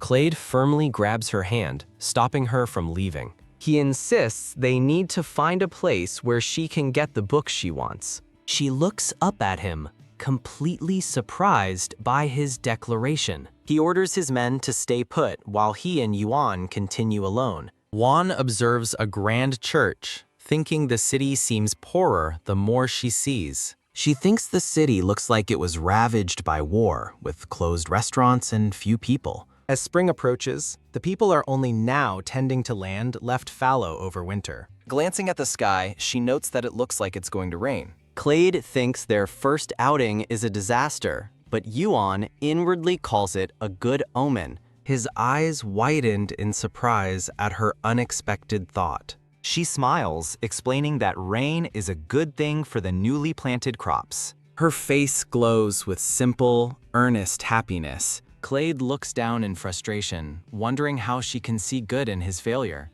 Splash! A heavy, heavy downpour begins, catching them off guard. Yuan exclaims in surprise as Clade urgently tells her to get under the eaves. They stand together under an overhang, sheltering from the pouring rain. She nervously clutches her dress, which has gotten wet. Looking down with a blush, she notes that her clothes are soaked. Her gaze drifts toward Clade, who is looking over at her. She turns away, flustered and unsure what to think. Clade abruptly turns his back to her. She recalls him commenting on her shabby clothes and assumes he dislikes her current appearance. Deciding to fix her appearance, she looks toward a tailor shop mirror. She takes a step towards the shop. Clade suddenly grabs her wrist, stopping her in her tracks. Startled, she looks back at him with a questioning gaze. He pulls her into his arms, wrapping his large coat around her to shield her. Looking down at her, he tells her to inform the tailor not to make white clothes anymore. Tucked against his chest, she looks up in bewilderment and asks, "What?" Clade blushes and looks away, unable to meet her confused gaze. Inside a tailor's shop, he offers to repay her for the things he's bought her. Enveloped in his coat, she thinks to herself that his arm feels warm. With a tear falling from his eye, Clade pleads into the rain, "Don't die." Yuan stares up at him, her eyes wide with shock at his sudden, pained words. Clade holds her close, a tear tracing his cheek as he desperately pleads, "Just don't die." His words echo through a rainy haze. "I'll do anything. Just don't die," the plea finishes against the downpour. Wrapped in his coat, Yuan looks up at him with a gentle, blushing expression. She recalls a memory of her parents, standing together in a field of flowers. Then, an image of her long-haired sister appears in her mind. Clade's expression remains etched with sorrow and pain. Through his tear-filled eyes, she hears a faint memory of his title, Your Highness. Yuan looks down, a soft blush on her cheeks, as a strange feeling stirs within her. She internally questions the ticklish, warm feeling welling up inside her. She muses that it could be kinship, pity, or simply happiness for the moment. Her thoughts conclude that it's the joy of having a home to return to as their carriage departs. He gently leads her away as they walk back through the rain-soaked town. A brown-haired man cheerfully asks what happened to make His Highness work so hard. Clade tells him to stop being a smartass, but the man retorts that he hasn't even eaten. At his desk, Clade wonders aloud if he's about to die, having finally entered the office after 10 years, and tells the brown-haired man, Lancelot, that he wasn't helpful anyway. Clade orders Lancelot to bar Eddie and his uncle from the office, but Lancelot suggests telling his father himself would bring tears of joy. Clade explains that's precisely why it's a burden, and Lancelot happily concedes. Lancelot leans over the desk, asking what grand plans Clade has cooked up with only land and no title. Clade reveals his plan to restore Roxenheart to its former glory, prompting a confused look from Lancelot, who's told to just spit it out. The brown-haired man looks utterly flabbergasted by the announcement. Clade outlines the territory's strategic advantages, from its port to its eager residents, claiming it can be developed within a decade. Clade insists it's a solid investment, but Lancelot points out his parents' love for the city wasn't just about its forests. Lancelot's expression becomes serious and knowing.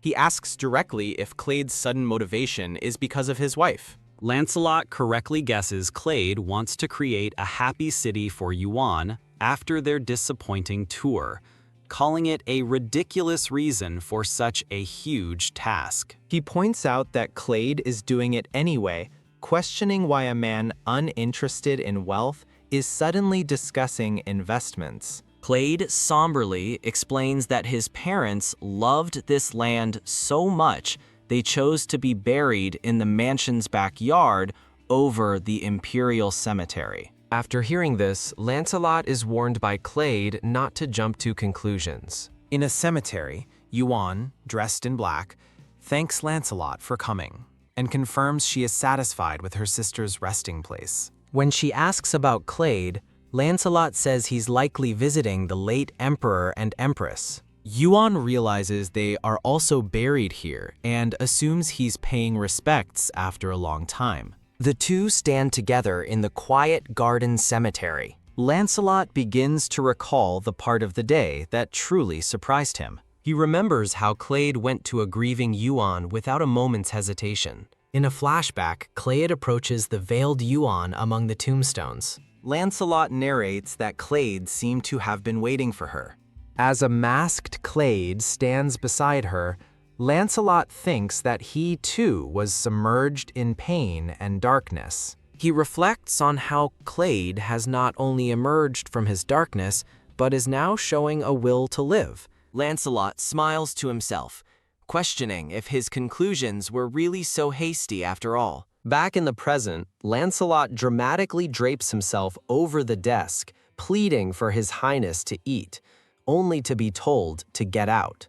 Yuan's face is shown, her expression filled with a quiet hope. The scene shifts to the grand, sunlit exterior of the mansion. The household staff, led by the gray-haired butler, cheer with delight. A maid eagerly urges Yuan to show the master, but Yuan worries that he's too busy. The butler smiles, encouraging her to go, as His Highness should be on a break. In his office, Clade diligently writes, pointedly ignoring a knock at the door. Irritated, he looks up and snaps that he told them not to interrupt. His annoyed expression vanishes as he sees Yuan peeking into the room. She smiles radiantly and happily announces her presence. Clade sits in quiet contemplation. Yuan approaches Clade at his desk, asking him to join her for a walk to the West Annex, but he questions her timing as dinner is approaching. She smiles warmly, presenting him with a book. She explains the book contains the formula for the cleaning potion, which she developed with help from Professor Hilla. Excitedly, she tells him Professor Hill said they could make a fortune commercializing the powerful cleaning solution. Clade asks if her budget is insufficient, causing her to flusteredly deny that she wants to make money for herself. Clade proposes that the people of the Roxenheart territory should produce and sell the potion to better their lives. His suggestion leaves Yuan utterly surprised. He watches her intently, his purple eyes unreadable. Yuan recognizes his pained look, thinking he seems forced to do something against his will. She earnestly tells him she is doing this for his happiness. A montage shows the cleaning potion's immense success, with the Rev Merchant Guild achieving record profits and nobles clamoring to secure contracts. The enterprise created numerous jobs for local herb gatherers. It also supported artisans, commissioned glass bottles, and drew merchant guilds from all over to central Roxenheart. The once desolate commercial district is revitalized as citizens celebrate the groundbreaking and affordable new product. Elsewhere, the gray-haired Count Feli slams his fist down, declaring the news absurd. He fumes, suspecting that House Rev must have used his daughter Yuan's tricks to create the potion. He despairs that nothing is going right, lamenting that the prince paid the dowry. Priscilla is thrilled, and Regina is still being deceived. He reflects that he no longer has to deal with his wife's troublesome family. He also notes he didn't have to pull his son from the military academy. He recalls boasting to high nobles about his research, relieved he could maintain appearances with their money. His true desire, however, wasn't the gold, but Yuan Fili, the goose that lays the golden eggs. He furiously vows to never accept the marriage, declaring that Yuan will forever remain the property of House Feli. A voice calls out, "My lord?" A dark-haired subordinate reports his return, explaining he bribed the groundskeeper and learned Yuan visits the family cemetery a couple of times a month. The Count flashes a sinister, knowing smile. Confused, the subordinate asks pardon, as the Count orders him to prepare to leave for that location at once. A red-haired woman, his wife, peers from a doorway, wondering who her husband is talking to. She confronts him, her eyes wide with shock and anger at the sight of his clandestine meeting. The Count looks startled by her sudden appearance. With a sharp smile, Regina obediently responds, "Yes, father." She glances at the subordinate and asks who he is. The Count's eyes narrow with suspicion. He sternly warns Regina to watch her conduct and abandon any foolish ideas. He clarifies he's referring to the first prince, Blanico, enraging her. Regina retorts that the prince sent her letters first, but her father dismisses her claims as nonsense. The Count states that Dracop Trelawney sent more letters and is a suitable match, forbidding her from further involvement with Prince Blanico. Regina internally seethes, considering the handsome and legitimate Prince Blanico a far greater opportunity than her father realizes. Her father calls the prince a venomous cobra and cunning poison, prompting her to ask what he means. She grabs his arm, furiously demanding to know where he's going. Defiantly, she bursts into a room filled with caged birds. Recalling the spy's report about Yuan's cemetery visits, Regina reluctantly agrees with her father, but secretly resolves to act. Believing she must find her own path to survival, she ties a message to a bird's leg. A white bird takes flight, soaring over a vast estate. The scene transitions to a peaceful, sunlit mansion. Clade's uncle beams, calling Her Highness a blessing for bringing so much wealth to the territory. A blonde aide suggests he tell Yuan himself, but Clade interrupts, asking where she is. Clade notes she is likely in the lab, observing that she participates in chores before holing up to read. As the uncle praises Yuan's intelligence and demure nature, Clade scoffs that she's more like a stray dog. The uncle excitedly adds that she gets along with everyone and got Clade to leave his bedroom, but Clade insists he came out on his own. A blonde-haired man announces he's prepared a little gift for her. Her suitability for a debutante ball is questioned, especially since she's married. The blonde man reveals his plan to hold a grand debutante ball for the marquisate. Clade sits unimpressed, prompting the man to get to the point. He suggests they should at least invite Her Highness to enjoy the atmosphere. Clade scoffs at the idea of a fallen prince being a fantasy, but the man urges him to become the true master of Roxenheart. He directly advises Clade to become the Count of Roxenheart to shed his fallen prince status. The man encourages him to step into the world as a count and live with his head held high. Clade hits his desk, the sound echoing through the quiet office. With a determined gaze, Clade thinks that since he can't love her, this is the only way. An advertisement displays suggestions for other series to read.